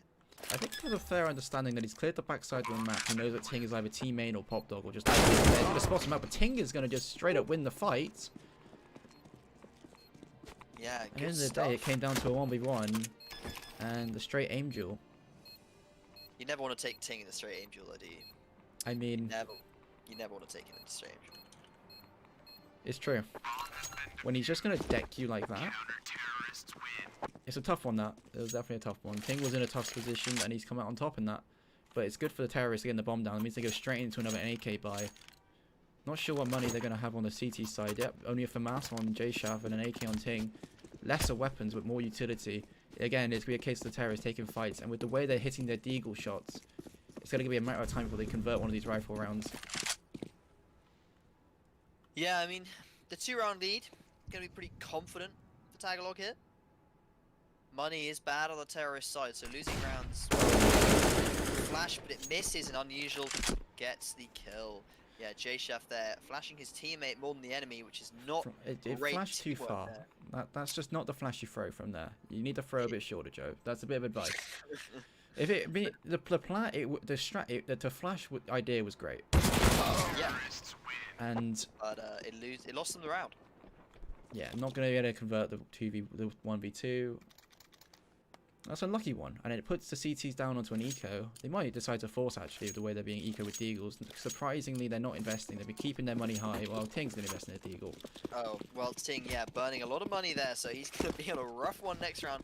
He's got confidence, though. I mean, I've seen Ting with the Deagle. He is a scary player, and Joe it out. They're trying to get into Pop Dog, so Unusual on a I think Ting actually dinked him with the deagle. I think he did actually, but it was through a train, so doesn't actually do anything to him really. There still had like 40 HP on him. 7-7. Now, Andy, I don't want to rush into anything, but this could be an overtime game because It could be. I mean, again, it's favouring the terrorists here with the poor money on the CT side. Ting being reduced to a lowly scout, and Unusual just getting ready to take fights again and getting ready to deck some CTs. Finds Joe behind bomb site. And he's looking to try and molly ammo straight to take this fight. Missed on top of blue train. He's looking for Ting at green train. They know where they both are. And it looks like it's all falling onto Joe. Gonna dink Unusual, but it's all left on Ting now. In a 2v1 as it starts lagging. 8-7 down. It's match point for the terrorist side. Yeah, I mean, Ting there, because he bought that deal the previous round, that meant he could only afford a scout in that round there, and he really couldn't do anything from that position green with that scout. So probably a bit of a error in their economy there, and look at this buy from Tagalog. They're on a real rough one. They need to pick up this round to force it to OT, and Ting's just got a 5-7, and J-Shaft with a scout. Unusual and Mist can be running out main with AKs. Usual just gonna try and see if he can jiggle out a shot from Joe. Isn't going to able to get one. Again, they're feeling pretty confident coming down main and taking these fights straight up. It's whether they feel willing to go into these. What they should know is a poor buy. Joe, I don't think he saw him jump across there. Spots him now in Olaf, and he does take the shot and take 1,050 HP. Unusual chasing down Ting. He'll take the fight and win it out. And now it's 1v1 between Mist and Joe. Joe on the scout. And Mist seems to have a good idea of where Joe is. Can Joe one-shot him with the scout? Is he low enough? I think so. 79 HP. Yeah. If it's close. No, Mist takes him down. And that is our first seed, Tagalog Peak, going down in the 3rd round. So they're going to have a loss to their name. I believe they need to win all of the rest of their games here, Andy, to make top 4. Yes. That is disappointing performance from Ting there, I would say. J-Shaft, the only man on Tagalog there to really obviously represent Team 4, who are a great team, and obviously, you know, Ting there with 8 kills. Maybe he's having a bad day. Yeah, and I think those Deagle rounds, they really came to haunt them in the end. We're back on cams, by the way, just wanted to let you know. And Thank you. Thank you for telling me that. well, you know, just gotta keep you in the know. Probably want to tell me that before you sit back to cams. But that's did, fine. I won't complain. That's I mean, fine. no, It's all no, good. I It's all saw good. it.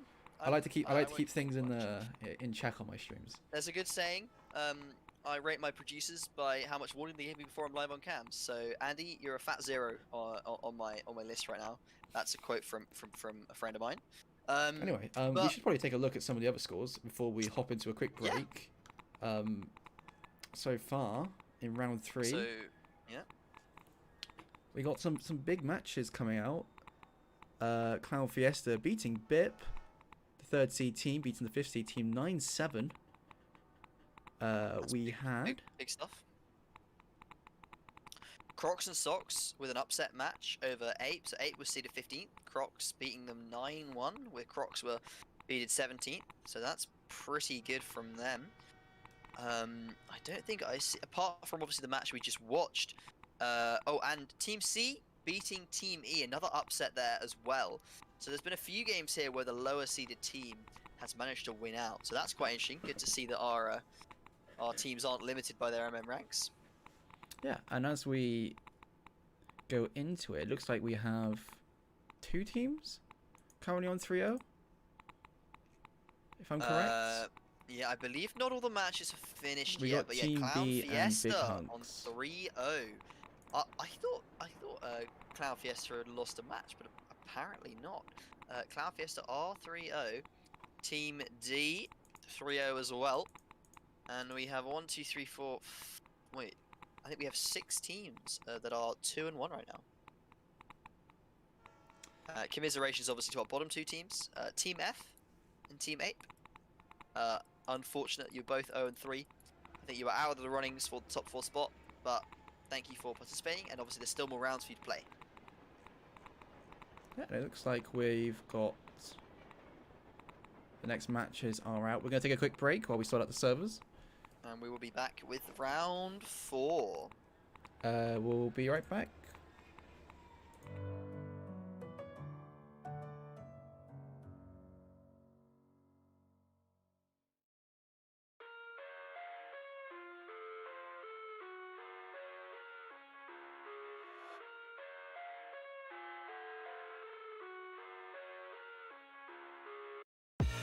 I live inside my own world of make-believe.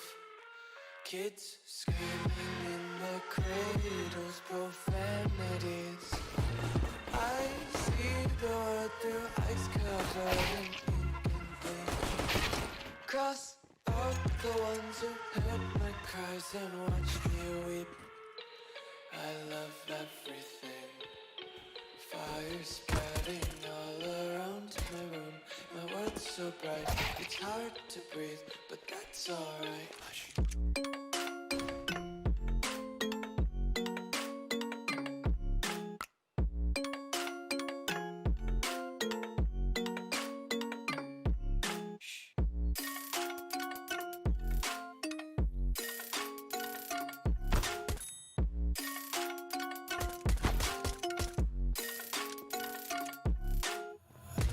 Take my eyes open to force reality.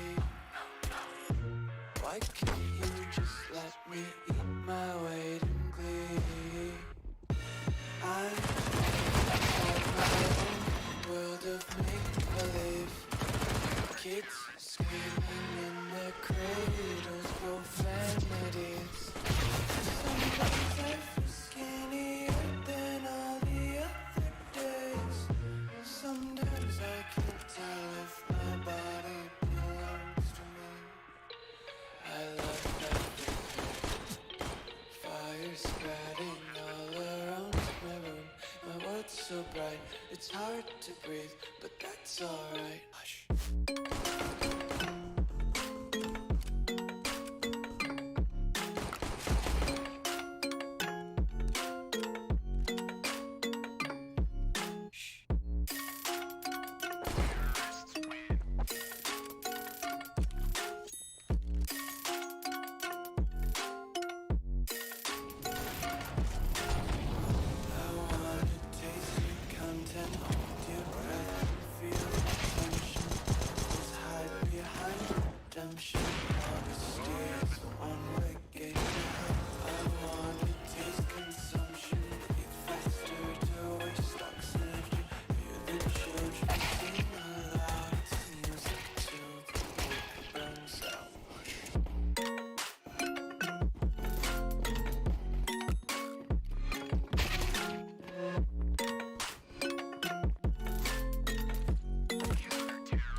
And count sheep.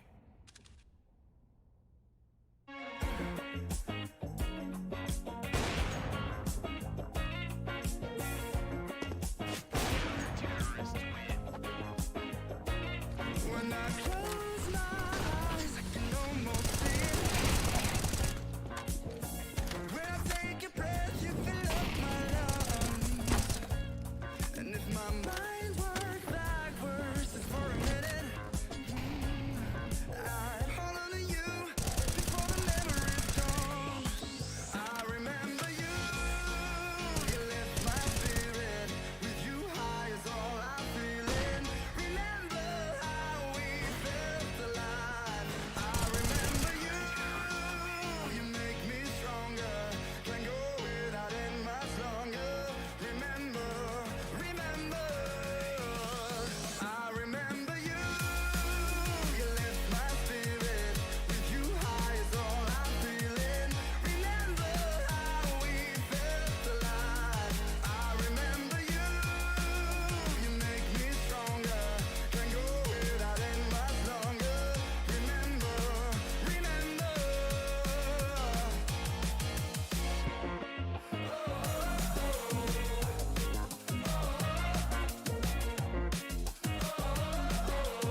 get you one more time. I really wanna cross the line. I do it all before I die. I wanna get it on tonight. I wanna get you one more time. I really wanna cross the line. I wanna get you one more time, one more time, one more time, one more time. I want it one more time. I really need to make it right. Energy I overdose, 'cause I'm ready to reload. I need it one more time, but baby then again twice. But I don't know if I'm ready to let go. I'm gonna have you one more time. I'm gonna hit it one more night with you, with you. I am committed 'cause I know it's you I want. Hope I never see you go wrong. Oh, come along. I'm gonna have it one more time. I'm gonna have it one more night. I wanna get you one more time. I really wanna cross the line. I do it all before I die. I wanna get it on tonight. I wanna get you one more time. I really wanna cross the line. I wanna get you one more time, one more time, one more time, one more time. Ooh, this time I wanna take it slow. I don't need my phone. I know how to picture in my mind the nights with you. I'm ready to enjoy the ride. I don't wanna die, but I could die in your arms, 'cause I don't need to live forever.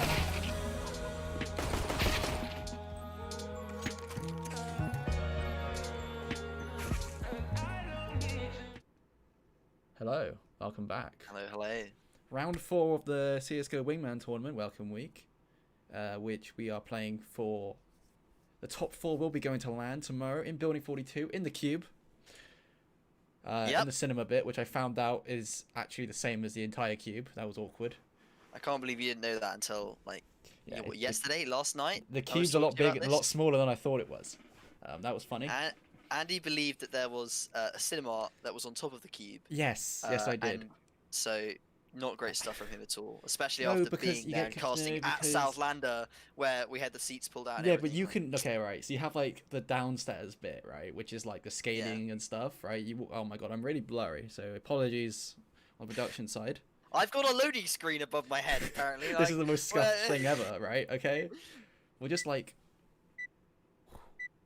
I'm waving at the camera hoping it focuses at some point, right? We'll just say I'm blurry.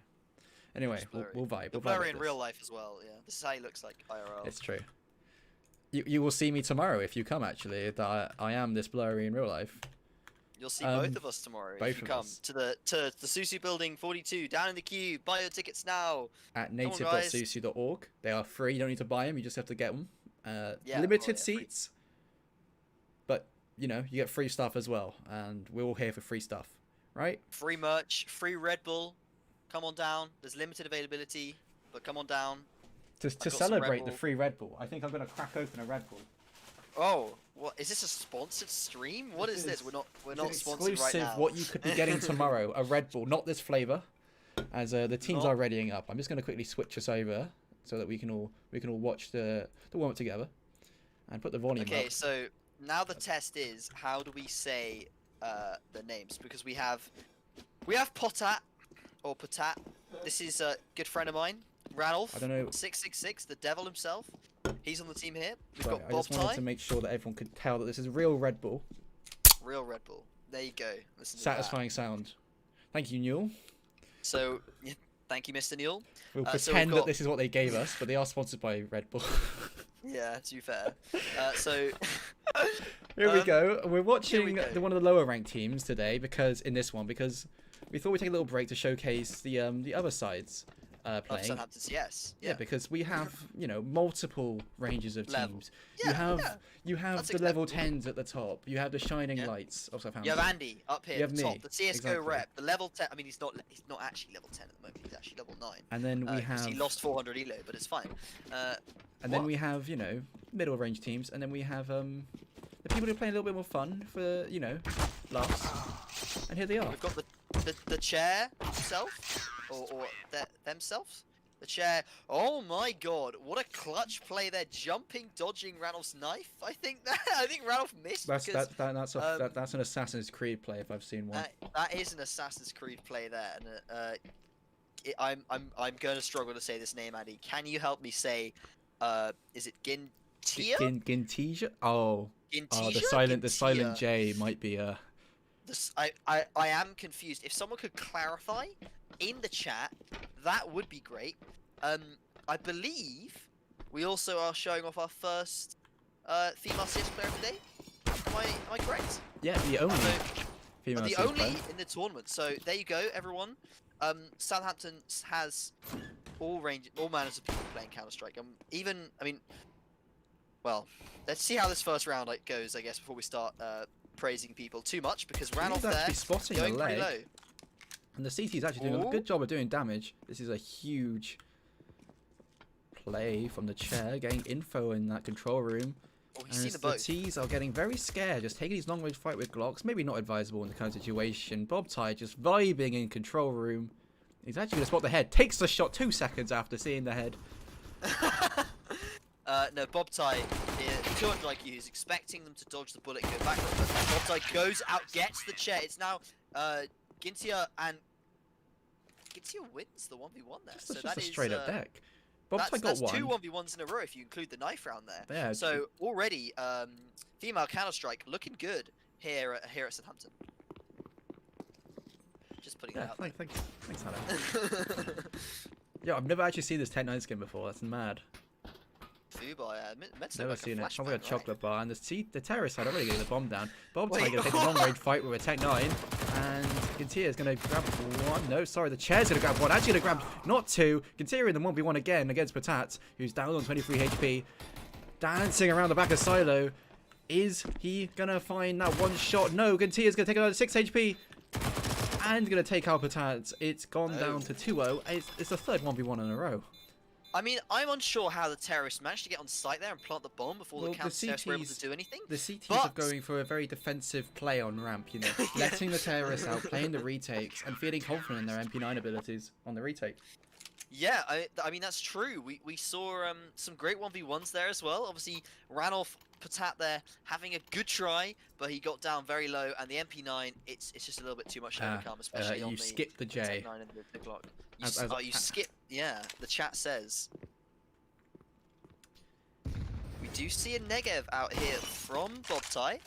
That's a potentially lethal weapon. Bob Ty could be a master of this weapon. And there goes the chair. It is Gintia in a 1 versus 2 with this MP9. The bomb is going to go down. What can you do, Gintia? Looking for the head of Potat there, but Potat stays alive. Half HP for him. Spots Bob Ty in control, but it's going to go down. That's 2-1. The CT's still ahead, but that's going to be the terrorists picking up their first round with an XM and a Negev. That Negev headshot. I nearly stopped a Red Bull. I'm going to be honest. That was a scary one. I'm not sure how that happened. Very satisfying to watch. I like this tactic from the terrorist side. You go for one gun, good at close range, and then you go for one gun that is good in every range. With the Negev, you can make your mind up which is which, but usually you would Interesting say nade there. The Negev going to be sprayed out, not going to find anything. Potat, he's sitting there with the XM, he's waiting, he's trying to bait. Interesting buy here from Chair though. He's got an MP7, which is questionable into this full armor. I mean, you're playing in a close position outside control. No harm in that. No harm in playing out here. They jump out control, they're going to be in for a world of hurt. And Bob Ty is considering it, and Patat as well. Although the shotgun versus MP7, you'd fancy the shotgun in the situation is actually going to grab the kill. And Gintia now again in a 1v2. Going to pick the first. It goes down to 18 HP. And Patat on the auto is going to drop a molly and funnel Gintia onto the right side as they spot each other. Oh, I think she did spot him there. Gets the kill. A 1v2 there for the CT side. Doing very well. Hopefully we'll see Chair buy a better weapon this round, because that MP7 really didn't favour him there in that fight.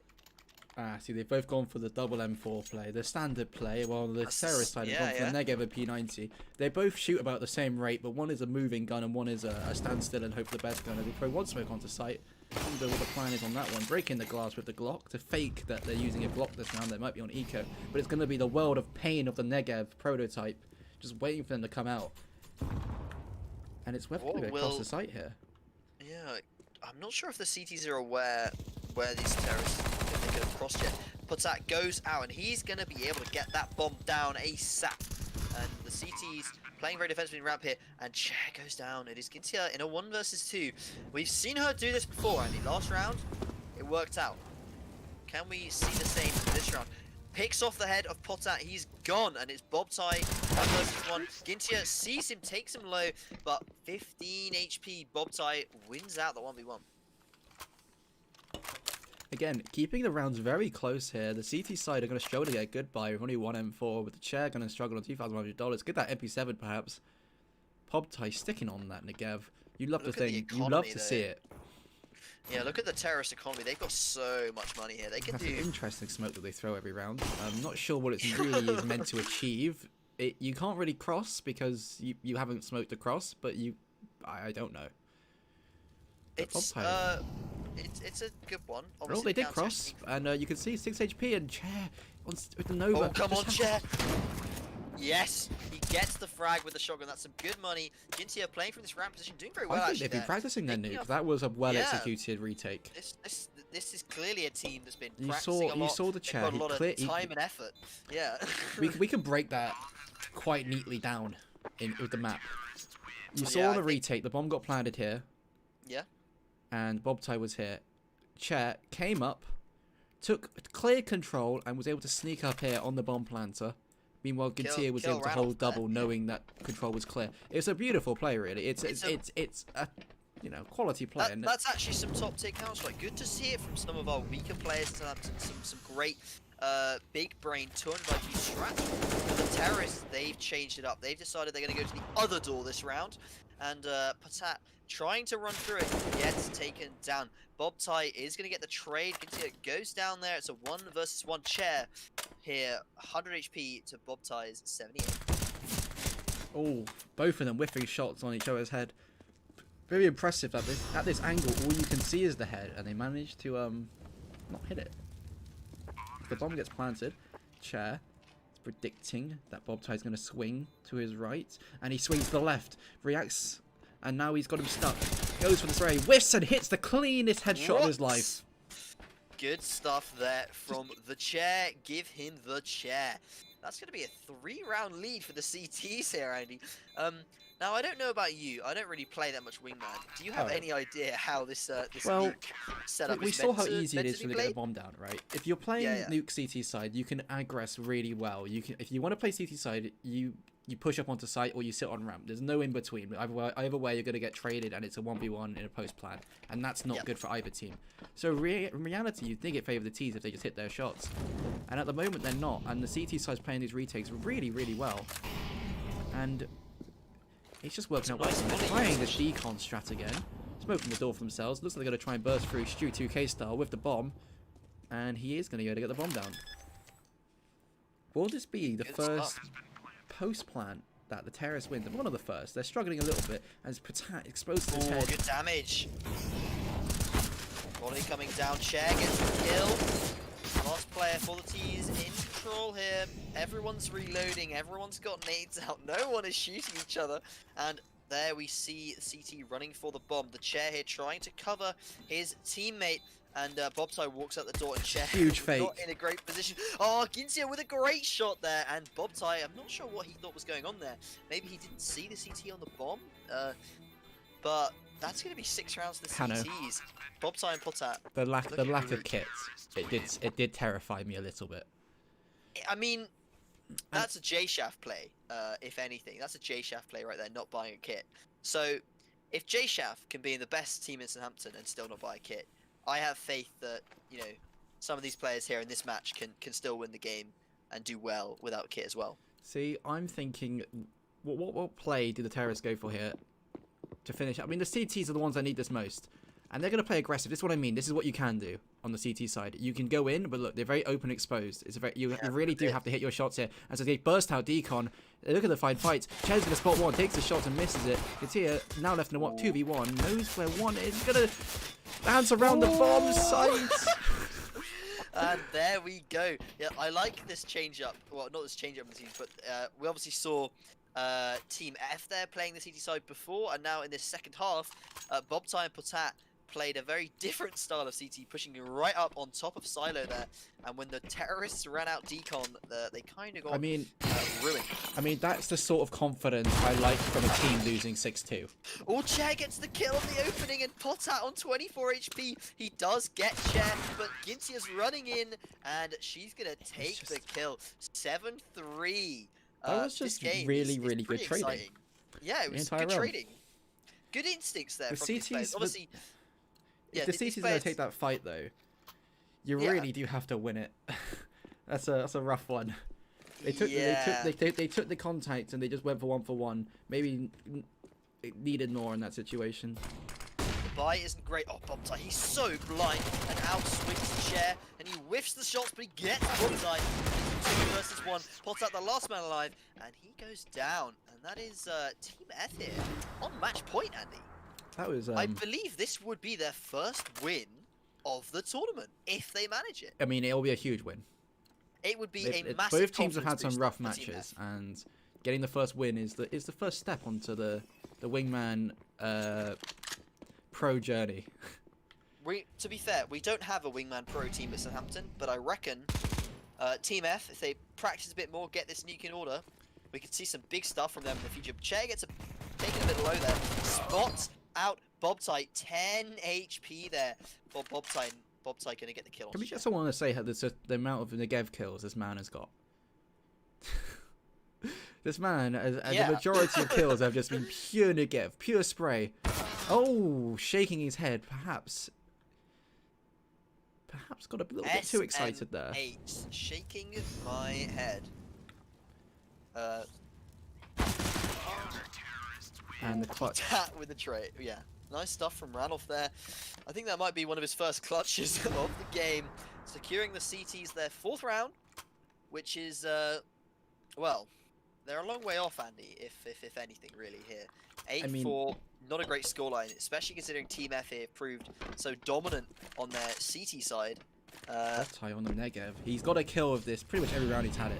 He's gone into this dark position, holding Decon, switching between the two. And the Chair taking map control into control room. Gonna smoke off that left side of ramp, but the window does block that. Just in case you didn't know, the windows will break up. Nade, and Gentia's gonna wide swing onto Negev, and Potat left in a 1v1 on 24 HP, fighting for their life in this match. Come on, the Chair. All you're going to do is take out the 24 HP on Potat 666, the devil's number here, and you will have your first win of the tournament.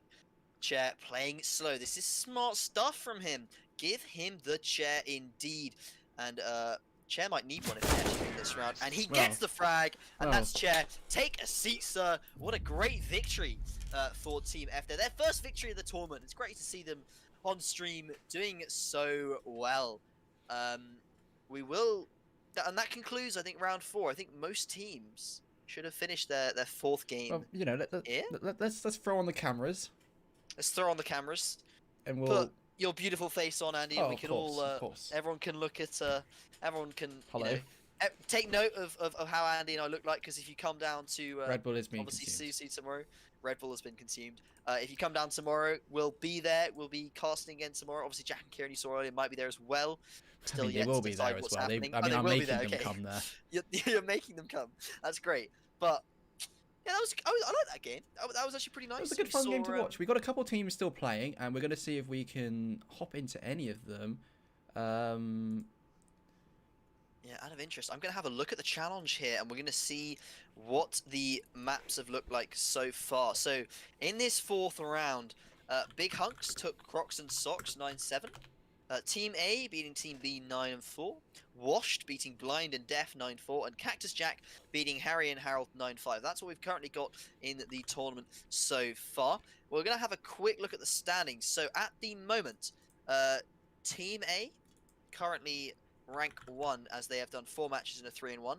Clown Fiesta at the moment is down as 3-0. And Team D is also down as 3-0. So it'll be interesting to see which of those teams comes out on top, because we should have one 4-0 team. So we'll see one team, hopefully, after this round finishes, that should be almost confirmed for playoffs. Like, we're pretty sure if you get 4 round wins, you should be certainly in playoffs, I believe is the is the idea. We're not sure how the tournament works. We set up the Swiss system. It's true. We haven't done the maths. We haven't done the maths. So all we know is we're taking the top 4. There may be some interesting tiebreakers later on. We might have people do some rematches.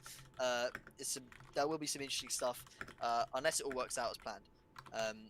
But yeah, we're still looking to see if there are some other games on here. Not quite sure what the scores are. Just gonna have a quick look and see if anyone on my friends list that I know is in a game. If my No, all the games I believe are finished, Andy. So we can go to a short break as we sort out the next round, which will be the last round of the group stage. So, there may be some tiebreaker games, some group stage. Again, there's the tiebreakers to see who's going to make it to playoffs tomorrow. But while we sort this out, this will be the last official round. We'll get on to a break and we'll be back. I'll decide whether we're gonna do the ads or we're gonna do a clip, the CS clips. We'll probably do CS clips because that took me like half an hour to render, so we're gonna do that. And yeah, well, we're going to be right back in we'll probably do like 5 or so minutes. Yeah, right. Yeah. See you guys. Have fun.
When you want to get off the darkest ground,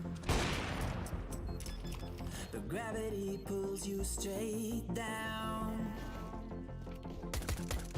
Earth from a bird's eye view. You should grow feathers and see this too. When you want to get off the darkest ground, the gravity pulls you straight down.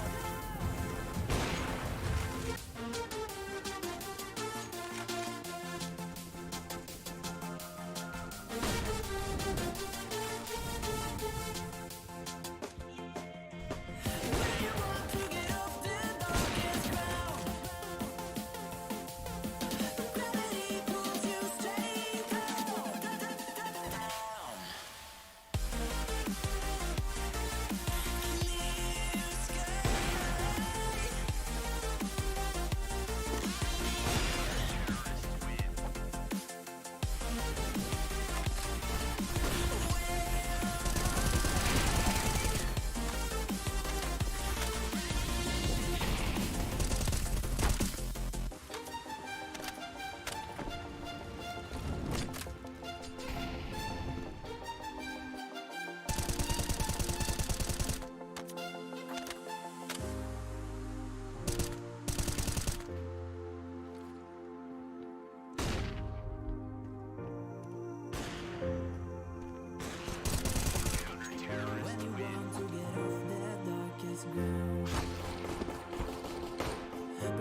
cameras are Hello, here. hello.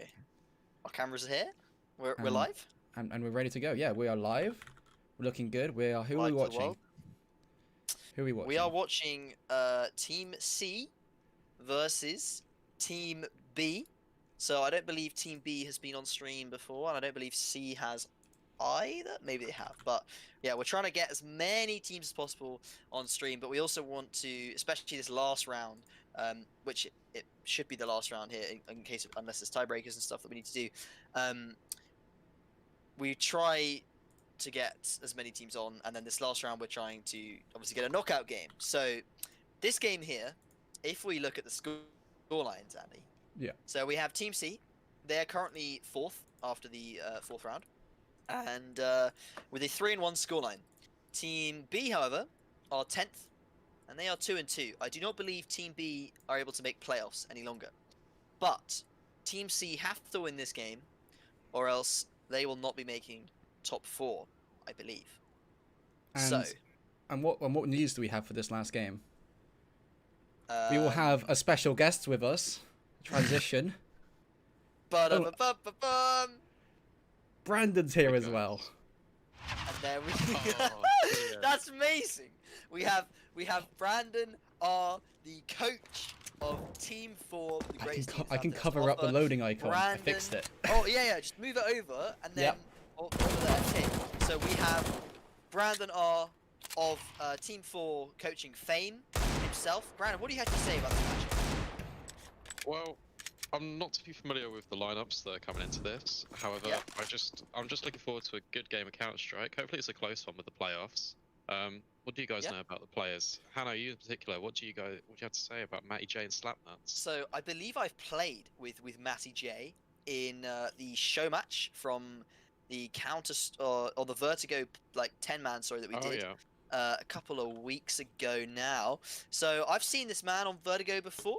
I don't know if they've done Visage yet. I don't think they have. It's funny you say that. We do be on Vertigo. We're definitely on Vertigo. Oh, they definitely 100%. haven't just not done the Vitas yet. Okay, so we're gonna be on Vertigo. I've seen Matty J on Vertigo. I have confidence in Slapnuts and Matty J here. Matteo and Arknisty.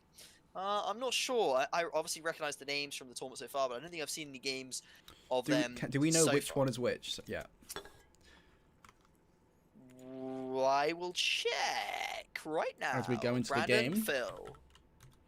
I'm just gonna Arknisty say, is Team B. So the terrorists are Team B here, and Team C are the counter-terrorists. okay, well, if we just look into the inventories of the teams, we see that there's a falchion knife, I believe, on Slapnuts, and Arknisty has a butterfly. Surprisingly, I've learned that buying skins doesn't actually make you better, so we're going to see how that transpires. So what you're suggesting is that Matteo win this round? I mean, it looks good. Oh, he just did. It does! Okay, pretty cool there from Brandon. This is why we have him as our coach. What a great analyst. He was able to call, before the round even started, that skins is not equal to skill. No, I've had to level at Harbour, unfortunately, and thankfully just managed to get out of the overdraft, but I like dabbling in skins. Hannah, you've unboxed some really nice ones in the past, haven't you? That's true. That is true. A knife and some gloves for myself. But tell us in Twitch chat if you've unboxed anything crazy. Oh my god, that is an angle.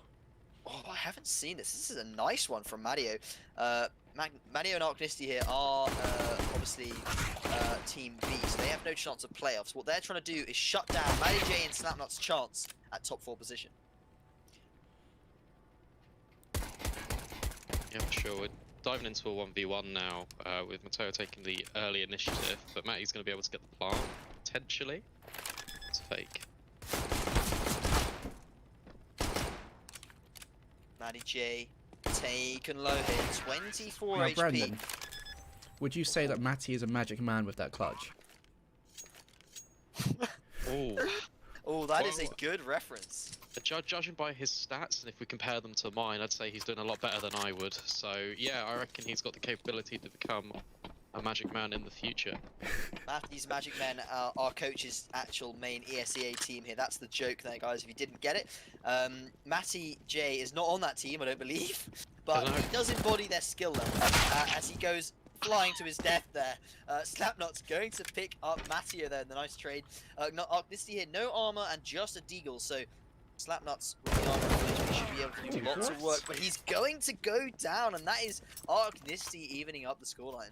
Just double digged him. That was... Didn't even get a single Galil bullet onto the man and just 2 taps in the deal. It's mad. I'm not 100%, but I think the moral of that round is to always check your corners. Matty J didn't do that, and as a result, paid his life. We're gonna see a bit of a smoke there, or Slapnuts with a quick kill onto Arcnicity. That is a great frag there, because that was a Mac 10 into an M4. Great pick there, but Matteo gets the trade onto Matty. That P90 not proving too effective. Slapnuts here on 39 HP. Matteo only needs 1 or 2 bullets here to finish off this player. He does have the bomb to his name. Does Matteo know where he is? Doesn't look like he does. Gotta wonder when Slapnuts is gonna take his time, when he's gonna push onto site here. 50 seconds, he can take this as long as he likes. It's whether Matteo... I mean, Matteo's just being super careful here, and he's allowing all this space onto Slapnuts. They're both playing this extremely carefully. And it's gonna benefit Slapnuts as he gets onto site here. And he's gonna spot Matteo behind Generator. Matteo hasn't spotted him either. Either at all. He's gonna sneak up on him. The buyback working out well for the T side. Yeah, Team C here, they want this win. They want to make playoffs. And yeah, Matty J, Slapnuts there, 3 and 2 frags. 2 and 1 scoreline. And the buy, not looking great for either side here, Brandon. No, I just want to highlight last round and just say what a good job Slapnuts did, because by going passive, Matteo would have got the info from Arcnicity that they were both stairs, but by delaying his push, waiting, he's just adding doubt into Matteo's mind. And you can see there, he wasn't sure if he was going to come from mid or if he was going to come from the stairs. And so he's installed the doubt, and he's got the kill, got the timing work slightly in his favour, but overall, really nice round. And it's translated into this one, Andy, where he's just picked up the kill. See if they can convert. 2 versus 1 for Arcnicity here. He's looking for it. He gets one. It's a 1 versus 1 now. Arcnicity in the close range. He should have the advantage here with that MP9 over that Galil. He's a little bit of a PQ deficit. He's going for the frag, and he goes down. Slapnuts survives 16 HP. Another double kill for Slapnuts here. It's incredibly close rounds every time. Yeah. Could really go either way. And was that a force? Oh, the money on the CT side looking a little weird there. As one person goes for a full buy.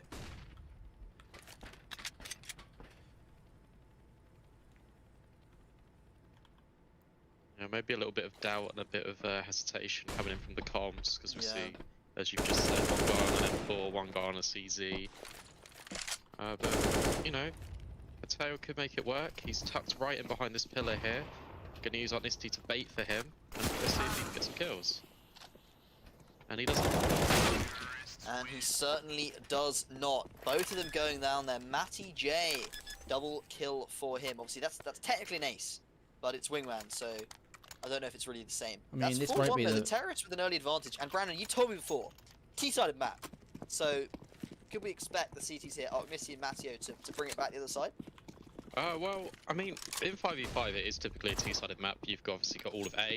In Wingman we don't, we just have B, and B is typically the easier site to hold, so I'd actually argue that Vertigo Wingman is more CT.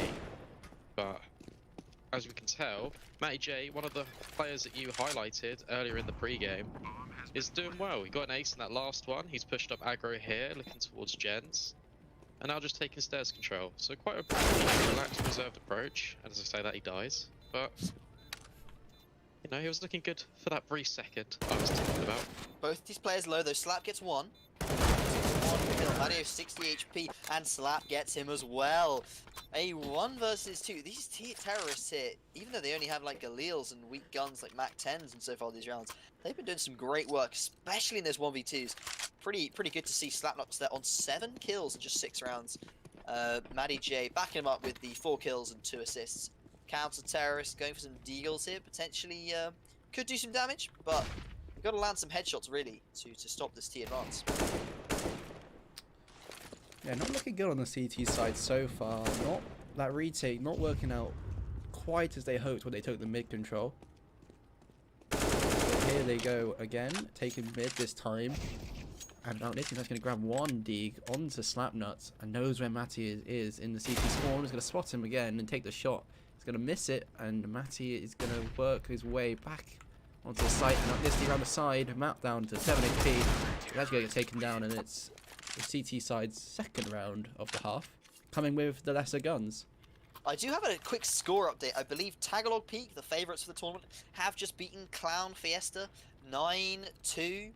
So Tagalog Yikes. Peak should be progressing to the playoff stage. That's a big one for them there. That's a Matty's quick gone for the score ult. update. An early peek, an early whip. Running through that fire, taking a lot of damage. What really is this AWP going to be able to do now? Low HP, that's fine though, it's a one-shot kill. Will they find Archnisty in this corner? Yes. Yes, they will, Brandon. Yeah, now Matty here, just on 29 points of health. Mateo realizing that he's just, you know, can just do one little body shot to him and he will take him out. But as you have mentioned before, the AWP, you know, one shot in the chest, that, or just anywhere that isn't the legs really, will deliver a kill. Now walking up the B stairs, going to flash himself over. Smoking himself off, which is a brave strategy, but we're going to see how it pays out. Andy, how do you feel about match chances in this round? I feel they're very low. And with the way Mateo's playing this, it would take an absolute nut shot from back. But the timing, ooh. Oh, he gets He the did headshot get though. timinged on the re-peak. Well, the peak, the cross. And he's actually going to get a nice headshot from Mateo as he swings back. That's in going to be all, 5-3. a 3-5 half is not bad on paper. They take this T-side pistol. And, sorry, which team is this? This team C on the terrorist side, though? So, Team C, which is the team that needs to win this to progress, is wait. It's team. Hold on a second. They're both One good of these teams. teams needs to win to reach playoffs. And a really nice shot from There you Matty go. there. Instantly traded out by Mateo. Now taking them 1v1 on towards Slapnuts in mid. Yeah, Team but yeah, C. The CTs now need to win to go to playoffs. Yeah, the T side The cannot make CTs. playoffs. Yeah, the Okay. T sides cannot make playoffs. Only the CTs are capable from this match. And yeah, Slapnuts in a 1 versus 1 here with that USP. He's hoping to shut down Matteo and secure the CTs the first pistol round, which would be massive here. He gets tagged, but not down just yet. he's got no armor though. Yeah, aim punch main factor as Slapnuts cleans up the round, and yeah, good pistol win there. Did they win the That's- pistol as well on T side, or I think they did. I Yeah. believe so, they yeah. did.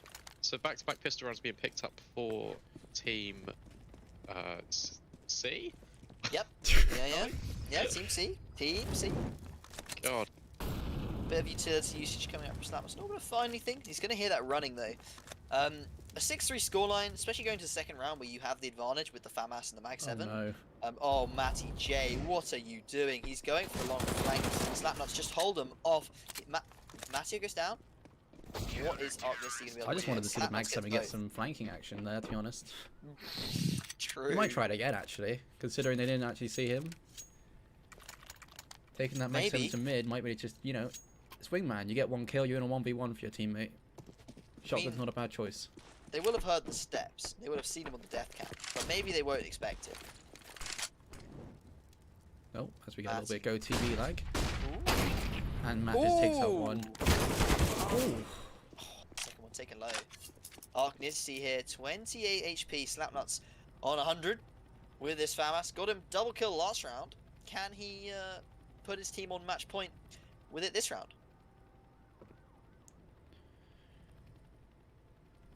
They're playing it pretty slow here. Brandon, what is Archnisty's play here? he just needs to one-tap him, honestly. Like That that, is the only play. and he doesn't. But And he does. the intention was there. Yeah, you know. Yeah. He went for that shoulder peak. Maybe showed a bit more shoulder than he was hoping for. Straight up wrecking their own economy here by dropping the FAMAS, you know. Just keep your money high, but I've got a good feeling that this AWP is going to do business. Yeah, well, they got On the 5 more map points here. It's first to 9 on Wingman, of course. Gonna have to go against 2 SMGs swinging middle. Look at the nade! Oh, doesn't hit the shot though. But it's That okay. nade These did 2 about SMGs can still do 100 damage. Yeah, yeah. This player's coming from CT. Oh, Slapnuts is 1, and he gets the second. That is going to be Team C there. They are in contention for playoffs. They have won this map. That will put them 4-1. Depending upon how the other games go, they may be in top 4. So, obviously, commiserations there to Team B. They played it well, Andy, I would say. Yeah, it was. They did what they had to get done. They did what they had to do. Not gonna lie, they won the clutches on that T side very early on. It all came down to very close 1v1s, a little bit of timing here and there. But at the end of the day, that's what Wingman's all about, innit? And it's That all is about what being able Wingman- to take those aim duels and That, being that able is what Wingman is all about, innit? innit? That is in it. So, I'm going to go through the standings. Obviously, we haven't. Do you The want bracket to hasn't throw on cams finished. to you, Hanno? Pardon? We can throw it to cams. I'll throw if to you want to throw it cams. to cams. With Brandon with us as well, of course. Brandon, his camera set up right there. Cams as you can have see, been very, thrown. very, very accurately on the left here. You I can look much better above there me. than I do now, honestly. He does look a lot better there. So I'm going to run it through. So currently in top spot, rank 1, we've got Tagalog Peak. Now obviously Team D, the team that was 4-0, they haven't finished their game yet. So they could take top spot 5-0. But currently Tagalog Peak, the first seed going into playoffs at the moment. We've still got at least 4, maybe 5, 5 games still to put scorelines in for. Team D obviously second with 4-0. BIPCS, the third seed at the moment, 3-2, and Team C fourth. They were 3-1. Obviously, that's going to update to 4-1 in a 4-1 in a second. So we got some strong teams here. I am interested to see how playoffs will go tomorrow. We're still obviously yet to finalize the final 4 participants. Andy, any other games that we could hop into? See how Team finals A will go? versus Team D is still going. I'm gonna quickly just Grab the hop IP. into the Go TV for that and have a little look-see to see what's going on. Yeah, I'm very impressed with Tagalog Peak actually, because they are just playing 1v2 with Ting just doing all the work. And I mean, Joe you say Shan- that, but Joe, in the one match they lost, Joe did top frag, Yeah. which maybe tells you how the team dynamic works. Yeah, I was gonna say they lost though, Andy. They did lose, yeah. Yeah, they lost, and Joe was top fragging. It's so- 7-5 in this game between Team A and Team D. You know what? We're gonna throw into it while we're here, because you know we don't play by no Go on, rules. Team A. Up Team A. Of course, you're very familiar with Team A, Brandon. Yeah, I'm very familiar with Warpig. I subbed in for 2 games. We won't talk about the first one, but the second one was also on Vertigo. We won 9-0. It was a very nice little game. What will this do to the standings though? If Oh, that is a Warpig whiff. misses the shot. If Bips team, unusual gets both there, but yeah. So let's have a look at the standings, Andy. What will this do if there's an upset here from Warpig's team? I don't know. I can't. I don't have it open. I know. Oh, I don't have the brackets on me. I just thought. Okay, fair enough. So this is Team D versus Team A, correct? Yes, So, Team yes. A is on the T side with Team D on the CT side. Yeah. You know, I will have a quick look. Sorry, I think this Yeah, stream. Team A would go 4-1, and Team Yep. D would also go 4-1 if Team A wins it. Yeah, Team D is currently 4-0 right now. That would make the standings very interesting, actually. Yeah. Would it be a round difference, or would they have to play again? Brandon, We don't yet, know. okay? Look, Okay. if there's tiebreakers, there may be some more matches. we to have play. because we were going to play till 7 was the plan, so we can, you know, we have a couple of scenarios laid out. So teams- So Tronics tapping out goes down to 7-7. Unusual with the Yeah. back-to-back aces. I mean, he might have had more aces. It's just we just haven't seen. Yeah. 7-7 though. T side. Not looking great here this second half. They've lost 4 out of the 6 rounds they played. Yeah, look, they did so well on their CT side. And this T side yeah. looking very rough. They do need to pick up these next 2 rounds to secure the win. Or else they should go to overtime, or they can just straight up lose these Oh, next 2 rounds. unusual. Taking B ram, all this map control. They know it's a mid play, and Mist is gonna play off that by joining him on ramp and just playing this really defensive setup towards mid. Well, you know what I mean. you know, they're taking it this way together, as opposed to Mist taking the fight alone on mid. And actually, Pretty nice yeah. to see though. you know what I meant. I do know what you mean. Yeah, basically, what's going to happen is the T's are going to come in over mid, and it's going to be like a role reversal. Isn't that right, Hannah? Because we've got the CT's actually in T, and the T's are going to be in CT. Yeah, it's a whole different ball game. My head yeah. hurts. Obviously, because it's Wingman, they can't rotate to A, the T's here, so they still have to go to this B site, and the CT's, they have a strange setup, don't they? Because they have T site now instead of CT, maybe the T's won't be expecting some of these angles. Yeah, and with no utility, they don't have a Molotov to clear this out. Mist should be good for one here at least. Let's try to clear him. No, Mist is going to take one and take two. That is a match point for Team D here. Obviously, if they pick up the next round, they were essentially playing retake with no utility and without knowing exactly where they were. It was a rough one. I don't think they were expecting to get 0 contact on that. Oh, look at the T's money as well. Pretty rough. Obviously, if the Counter-Terrorists pick this one up here, they will go 5-0, the only unbeaten team so far. Tronic's going to get no damage onto that player there. Warpig neither. A lot of early skirmishes, but the only damage has come onto the T side so far. Yeah, it's not looking good for the terrorists, to be completely honest with you. The money is not it. But saying that, Tronics could easily just hit a 1D right now, throw the whole round into, you know, a real discussion.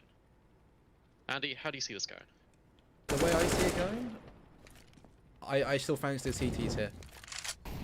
If the way that the terrorists are playing and this split up approach, and with the better guns, I just don't think that they will get a pick on the T side, and I just think the CTs are just gonna take a nice little duel here, like Mist.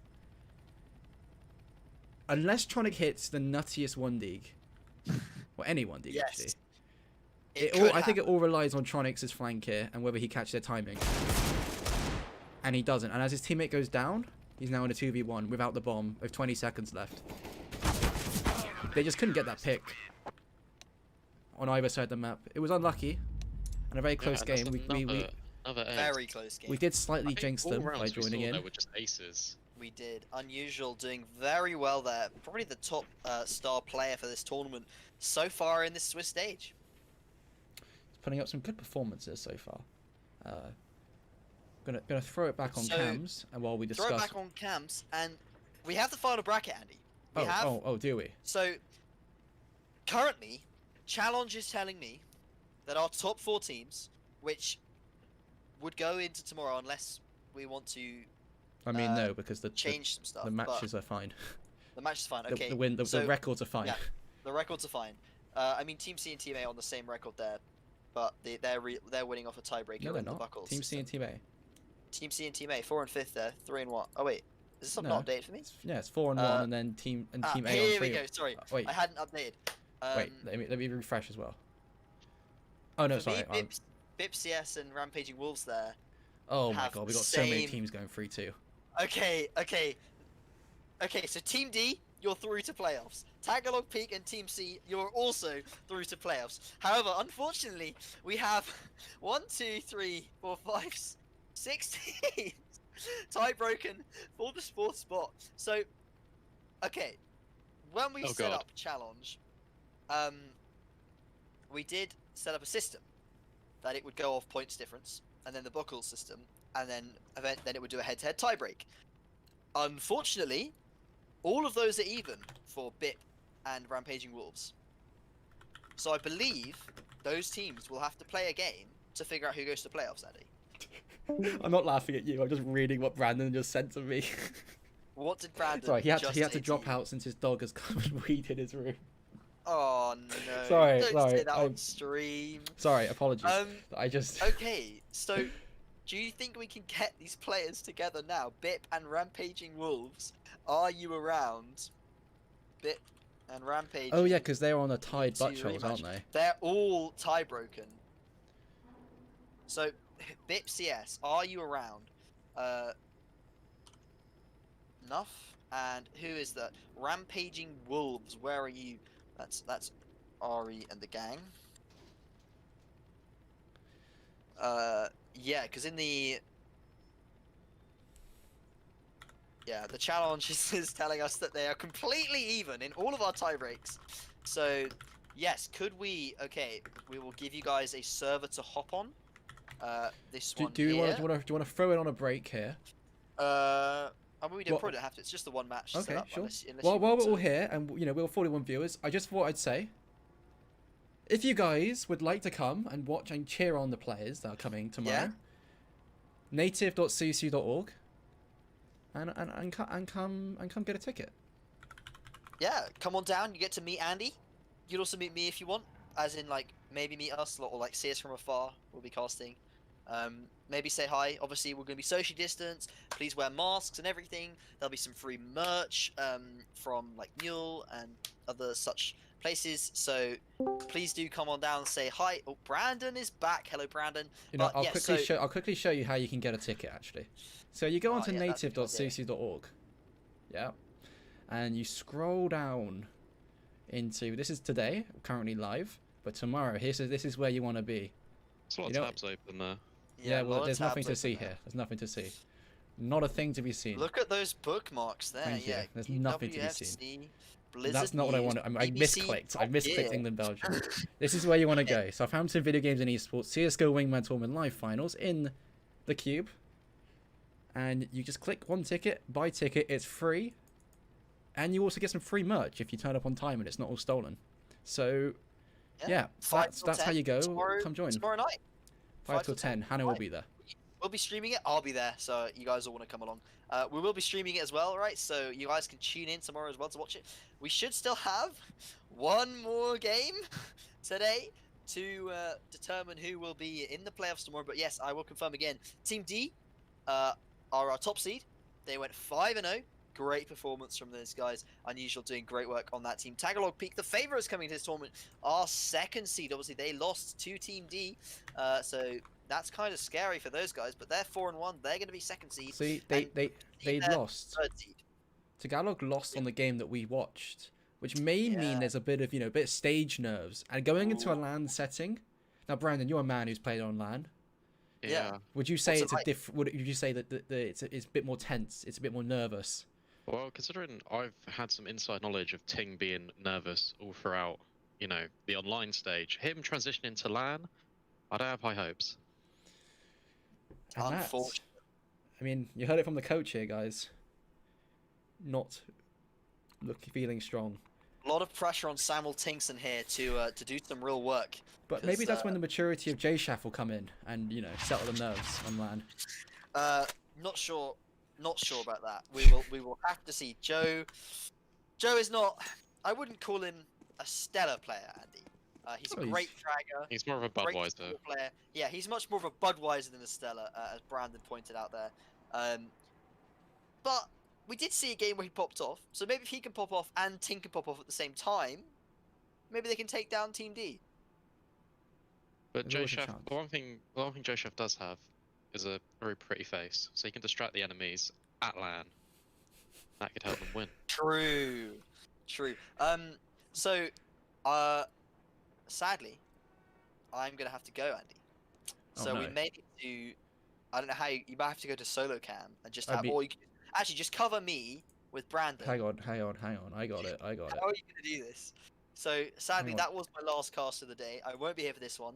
I've got an appointment with League of Legends Clash tournament happening very shortly with No, you some can't friends. plug. So I've got to go and do that. I will be streaming it. So if you guys want to hop on after No, this game, no, and watch no, Harry's stream, guys, no, come on over, come on over. no. No one cares about your casting, Hanno. You're washed up. Right, I fixed the cams, so Hannah, you can leave. I can leave. Thank you everyone for having me. It was a good cast. Brilliant, I thank enjoyed you it. for That's that. great. I love Brandon. It's beautiful. So Andy, enjoy the stream. I will see all you guys tomorrow. Make sure you come down to the cube. It should be lots of fun, and good luck for Bip and Rampaging Wolves in this final game.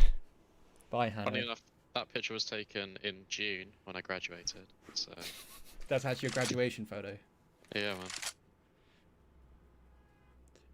You have really soft-looking hair in that Thanks, picture. man. No problem. Alright, what's happening now? Are we gonna? Oh, what? I mean, I'm What's just the deal? yeah. Well, they're about to do vetoes. They're in the server. Okay. Yeah. All we're right, okay. we're Who just we? vibing. What we doing? Sorry, I had to disappear because. Oh no, no, no! This is the playoff match. We had 2 teams, right? We had both the same record and the same. We had a point system. It's the Okay. mathematical formula to work out which team. Was it rounds 4 rounds against? No. It was like it's called the book clause system, where you take you remove their highest seeded match and their lowest seeded match, so you only get the matches that they played against similar ranked teams. Okay. And then you use the score difference from that, or something like that, and it was exactly the same. So Lovely. they're playing each other now. I don't know if someone said it's a Hano kept using the word rematch. I'm not sure if they did play each other. I'm not even sure. I need to wait. It's BIP and I'm using the wrong. It's BIP versus. It's BIP versus Rampaging Wolves, and I don't think they have played each other. Or I might just be completely Hano in the chat says they haven't played each other. They haven't. No. Okay, well, that's contradictory to what he said on in Wingman. In Wingman Yeah, but General. just like his info in game, his info out of game is also contradictory. So I don't know, folks. All I know is we're gonna have a nice little playoff here to decide who the final team is going to land. Is that right? Yeah, this is the final team. Winner goes to LAN. It's the biggest. It could be the biggest match of their life. As I'm gonna throw it quickly onto the game as we just wait for our person already up and we'll see the veto. And away we go at some point, the veto. I got asked if I was ready. I am very thoroughly ready. Who do you fancy to take this then? Well, considering I don't know either of them, I don't know any of the players. Well, based on team names, you have Rampaging Wolves on the left. So what we've got, Rampaging Wolves on the left, and who's on the right? Bruh, imagine playing CS. Yeah, that's BIP. BIP. Clever. Nah, it's got to be Rampaging Wolves. Oh yeah. Hey, just a better team name. They have been played rampaging. Check the challenge. Look. Stream, you're getting too smart. Okay, challenge is a link that I need to click, but I'm not going to. See, I thought they hadn't played each other as well. But well, look, Hano kept. Let's just blame Hano. Can I quote what Hano said in the Discord? He said he added the players and goes, "You guys need to rematch." Brilliant. So this is why I'm confused. I'm sorry. Rematch was like. Let's just type in. I'm sorry. Well, Hano, it's not good enough. You need to come back on the stream now and take over from me. So, Kind of true. I'm a young but inexperienced caster. Okay, well, Epic Clan was just a small gig. Yeah, okay. Well, we get it. You casted an event. Good job. Oh, here we go. The veto's going in now. Is it? Okay, brilliant. See? Yeah, the stream's a little bit laggy for me, but... Oh yeah, Discord is doing that right now. Discord is not. It's not looking fun. Oh, brilliant! Thank you. Jack sent me the challenge. Ah. Oh yeah, they are literally identical. Yep. Okay. Which made our jobs a lot easier with this. Luckily, we have all day. Well, we have until 7 technically. But that's all day. It is all day. A lot of CS being played. This will be what, like the 7th match we spectated out of a possible 5, where we planned 5. Just realised we can't actually see the vetoes, which is weird. No, we won't be able to because.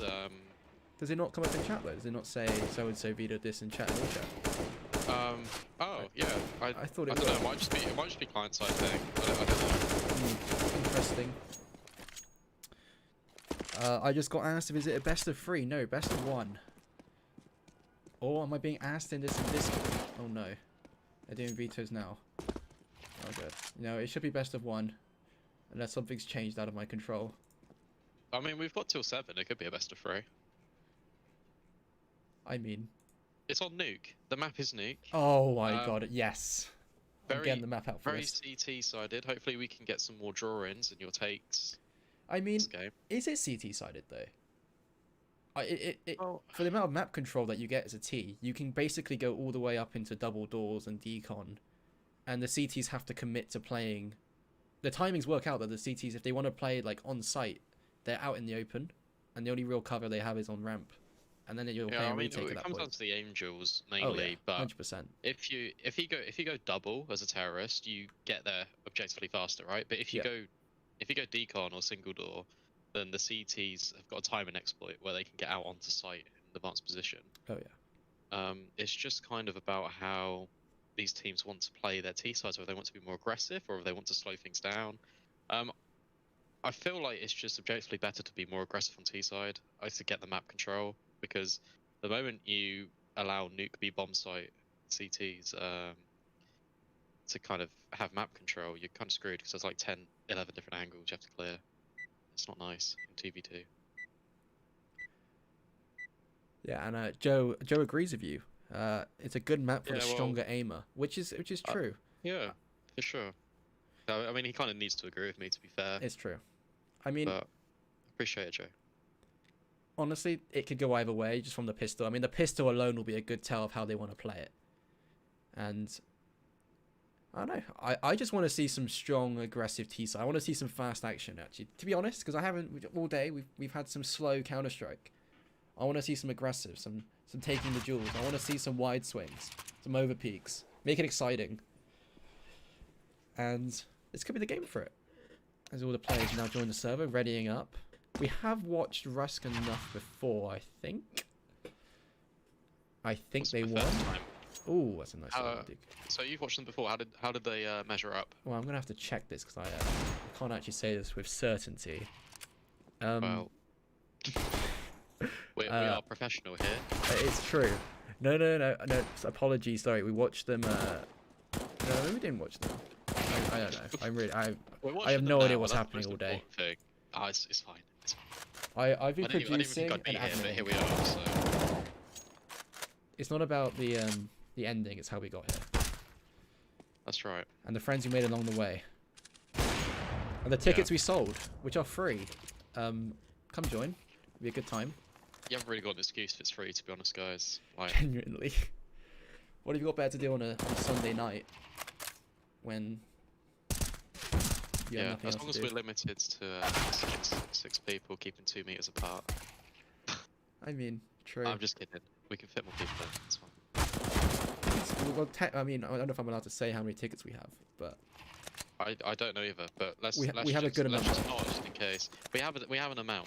we have an tickets. amount, and it's a multiple of 6, and it's bigger than 30. And it's going to be good, though. I mean, I just think being able to see Hanno in person and tell him what you think of his casting and his overpeaks is enough of an incentive. And still just waiting on the players ready up here. And we're going into the game now, the knife round. I mean, this could quite possibly be the most important knife round of their life. If you were playing in this match, Brandon, would you want to start on CT or T? Well, I mean, I probably wouldn't play it in it, to be honest. True. But if I had to, honestly, I think T side is more favoured, as you've said. So I would actually start CT, get kind of warmed up, you get 2-3 rounds of CT, feeling confident to go into T side. See- So yeah, I'd go CT, honestly. See, I would go for the opposite, which is I would feel super confident going in. You go for the straight up. Oh, they have a throw from Rusk. Looking like they're really minding where they start. I would say go T side, get your momentum going. If you have a really good start on T, and you just completely shut them out, you're going to win CT side. You'll feel really good. That's my theory, and I would just be like, I know it's a playoff game, and I know it's serious, and I know it's important, but we're going to go in and we're just going to go for the opposite mentality of, Brilliant. screw it. Let's be aggressive. Yeah. And I don't know who quite won, but the CTs did win, and they're going to stay on their CT side, which is fine, as you said. Yeah. Well, I've just been told actually that we have 36 tickets, and I can say on stream, and the top 4 teams don't need tickets. So there we go, even though they're free. Well, that's good. And not a kit, nothing being bought on Purple Pot. Playing on site, until it's taken out, and Rusk and Nuff just gonna split from decon and double doors and just take the heads clean off the CT side. Yeah, that was a good example actually of what I was trying to allude to in warm-up, where Purple Pot kind of had the spawn and the T's didn't exploit double early, and it allowed him to get to that spot immediately. Unfortunately, it didn't work out for him because he got, just deleted off the server. But You know, it could be a challenge in the rifle rounds. I mean, going into the second round, the T's splitting up again, taking individual angels. Nothing wrong with that when they're here in the heads and they're against the eco. I'd be curious to see if they're going again into what is the first rifle round and an AWP being immediately bought on Get Shreked. He's not playing around as he knifes his teammate in the back. Thanks He's to gonna the hold buddy. towards that control room window. He's going to take down Nuff and drop the bomb, and it leaves Rusk in a 2v1. Now, I'd be a little bit confused of how they've already afforded this AWP, and he's actually going to pick up 2 with it. Just holding down these angles. Yeah, really good decision by them just to kind of throw everything at the T's, stop the momentum instantly, and maybe they can start building something here. But with the T economy, you know, they've got another buy immediately. So you see how it plays out. Nuff kind of rushing towards the same angle. Shrek holding control. Can he do one better? So I think Purple Pot just got caught out on the middle of the site there. Bomb is going to go down and Get Shrek's going to get spotted. No kit on him. And he's just looking for maybe an overface here, which was about to get given to him by Rusk, but the T's can just hide. They don't have to give up anything here. Yeah, surely he doesn't go for this. I don't think Maybe I've seen a single save all day, but if there was a time for it, this is the time. Oh. Nice shot. Onto control. He knows where he is. And he picks... No, that's not a This kit. one. No kit. I think he had time. I think he might have just had time. I just heard the 10-second timer go off as he Oh, he shot. did have time then. Oh, no, I don't know. It was like... Wait, you say as it I mean, just after he me. shot. Oh, maybe But like, not. I think he could have... I don't know. I'm not gonna say anything. Sorry. I'm not gonna say anything there. But I think there might have been a world where he just turns his head down and press E. Yeah, I mean, he has 5.5k and he's just let Purple Pot buy to MP5. But I mean, these guys have made the playoffs, so there's got to be some reason behind this purchase. And Nuff's just going to take this double door area. It looks like Purple Pot's just going to walk straight into this cross area and get taken out. And then it's just left on Get Shrek. Again, playing ramp with the AWP. And they're just dry peeking him into it again. And he knows where Neff is. Neff's going to flash out. And walk onto site. Ooh, a very clean flick. And that will take him to 6-2. The AWP is absolutely ripping Terrace apart when they're dry facing him like that. They're giving him the angles, he will hit these shots. It looks like he's heard Brandon is going to drop Purple Pot this round. There we go. And that actually puts the Terrace side on Nico. It's just damage limitation now, which they've done successfully. I'd like to see something faster come out of the T's. I'd like to actually see them go down to decon, maybe open the door, put a smoke up, blocking the AWP off. They did do that a few rounds ago, and it worked quite well. But then they did overface into the AWP and gave them, you know, opportunity to get back into the round. You're right, a simple smoke just out decons across the site could be what they need. Maybe from Rusk here. He's going to take him on with a scout. He does spot Purple Pot. Is he going to try and face into this? No, Purple Pot should just hide and get Shrek still scoring. Actually, Purple Pot does take the fight. Gets lagged. I don't know who to watch it. There's just so many fights going on across the map. You don't know Neff. He's going to make a move soon. And he is going to take down Purple Pot. It's a 2v1 again for Get Shrek. The bomb still needs to cross from Rusk hiding in decon. And Neff is just going to walk around and just take Get Shrek's head clean off. It does feel like there is with the AWP and the way they're playing, they're very split. Purple Pot got left to die there on the site. In what felt like a 2v1 for him. He didn't know where to look to take a clean fight. I mean, granted, if he wins one fight, it's a 1v1. And they are just going to play really passive here. Get Shrek's actually going to leg Rusk in decon. Yeah, looks like it. I think with the CTs being so passive, whilst it allows space to the T's, there's always this kind of, you know, like Archangel over Overwatch by Shrek, and he's been doing so well. 7 kills already into the 8th round. jiggling towards double. And looks like the terrorist is waiting for overstep. Gets straight. He kind of looked like he was going. No, it's purple pot. Looked like he was going through that smoke. And he actually is getting a frag. And Rusk low. 4-4. Not a bad half considering. And No, really even.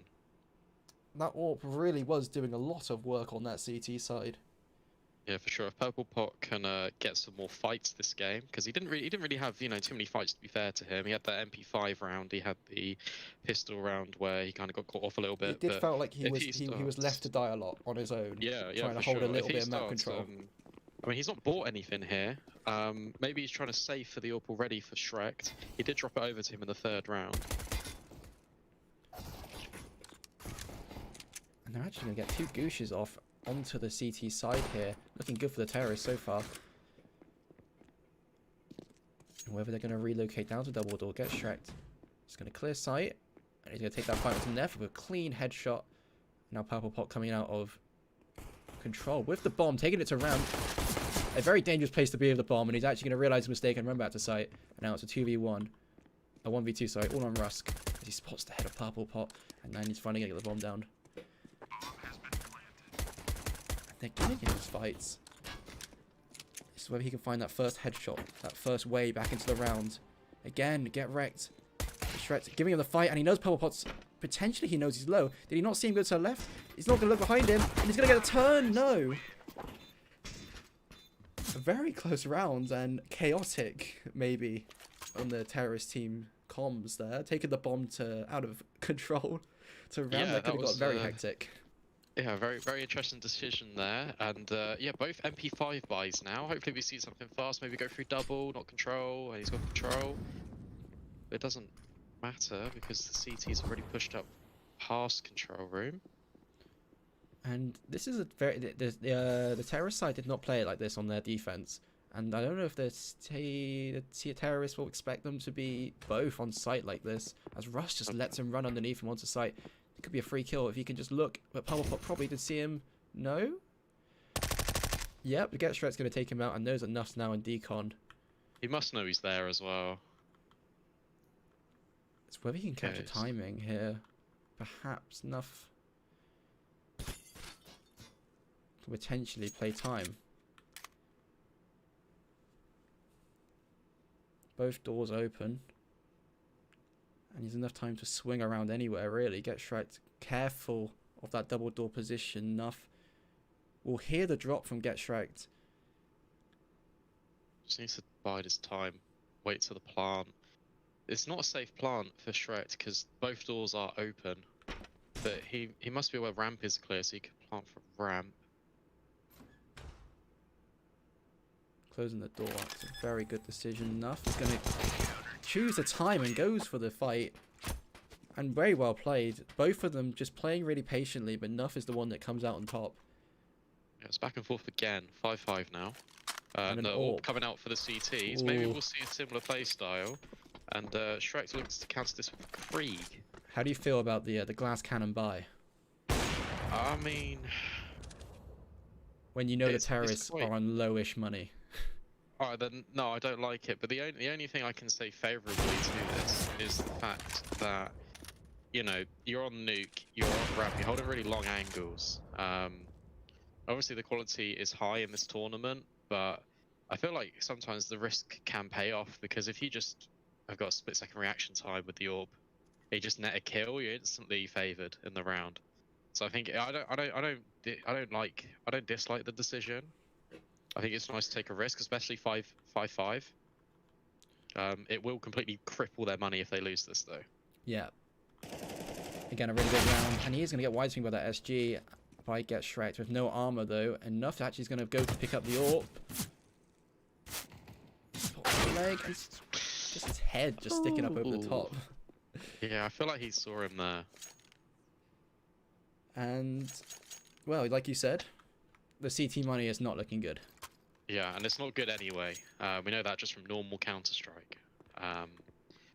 So yeah, they're having a little chat here in spawn, thinking what to do. But they did win You know, the previous round, double eco kill from Nuff, but we're now already in a 1v2 for us.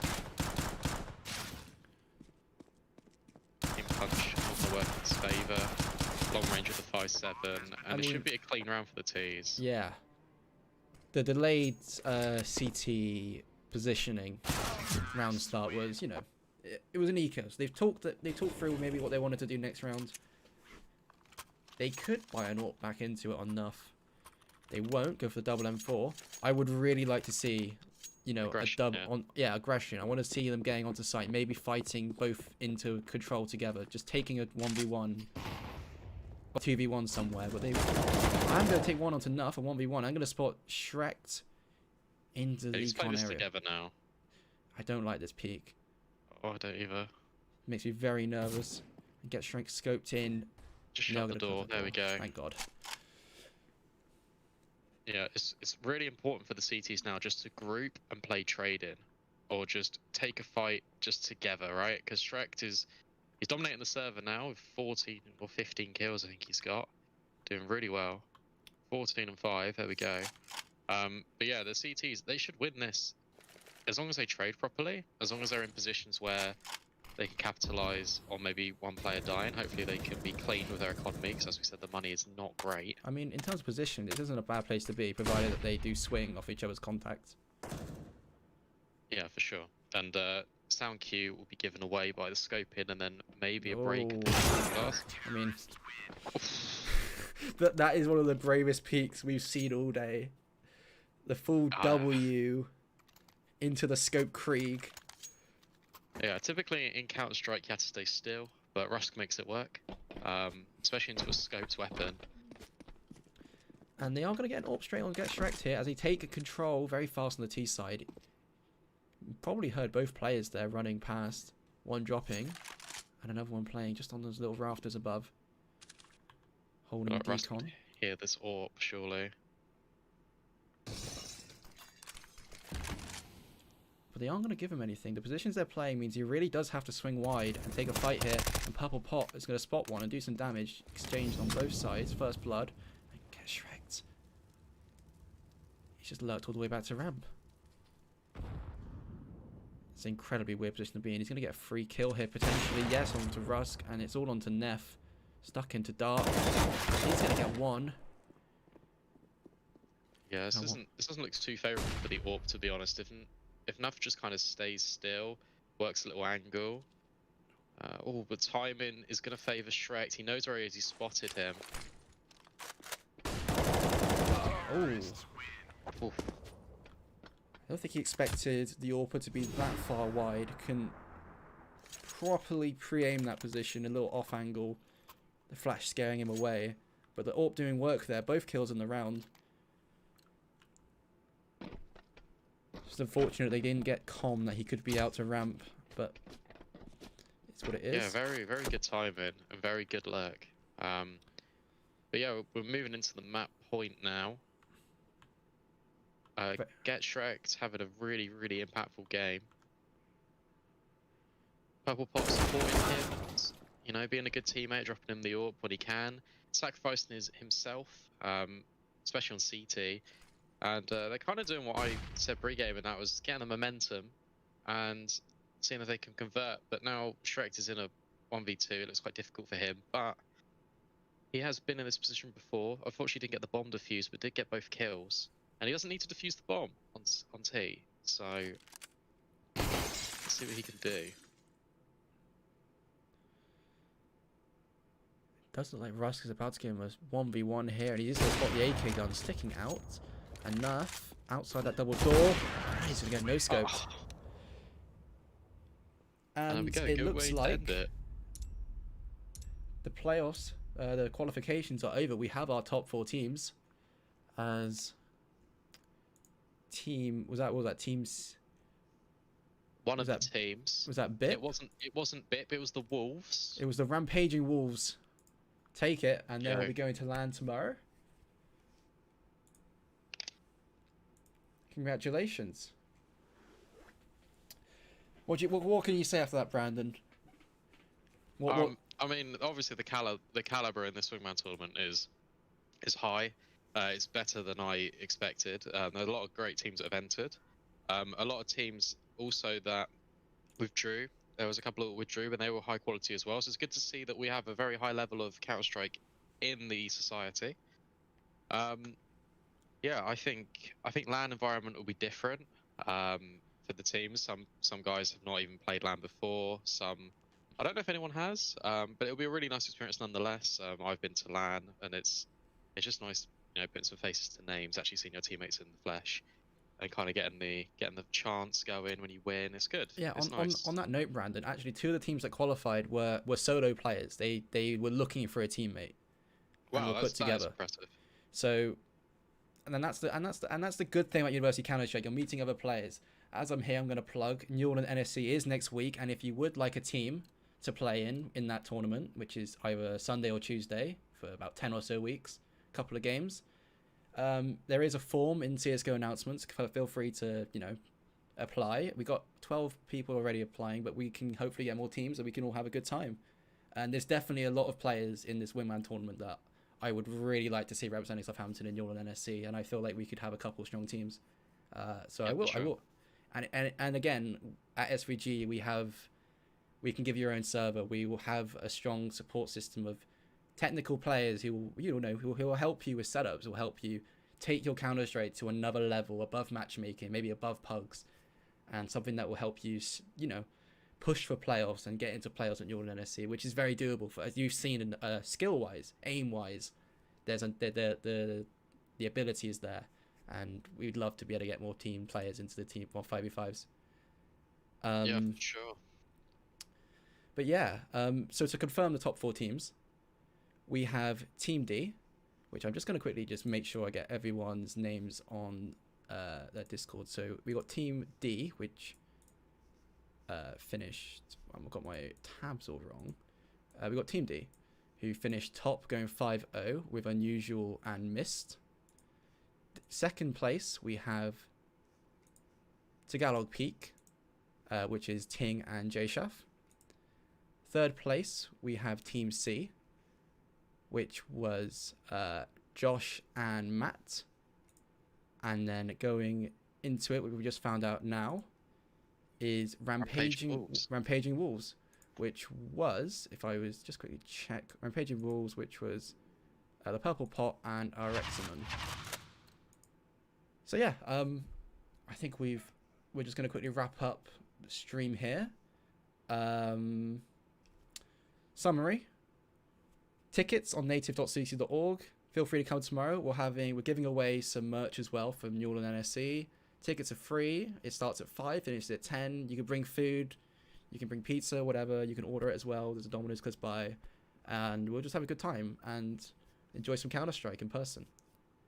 And yeah, that's it. And Newland NSC forms are there. And I hope to be able to make some teams for that this week. So yeah, thanks for coming, guys. Thanks for tuning in. This is the sort of thing that we do at SVG. I'd love to do this more often. Maybe we could do this once a month. I don't know, some 1v1 stuff, some aim stuff maybe for less people. But yeah, stick around, guys. It's really nice meeting you all and seeing you all play. Yeah, for sure. What I would just add to that in the new NSC forms is just do sign up. Like, the best thing about being in a team is kind of the community aspect of it and getting to meet people kind of outside the game and just playing and just having fun. So just make sure that you just do apply, because it is a really nice experience. I've been through it. I'm graduated now, but I played for 3 years, and yeah, made some friends that I still talk to now. So definitely recommend. Completely agree. All right, we will see you guys tomorrow then at Building 42, 5 o'clock. See you guys. All right, see you later.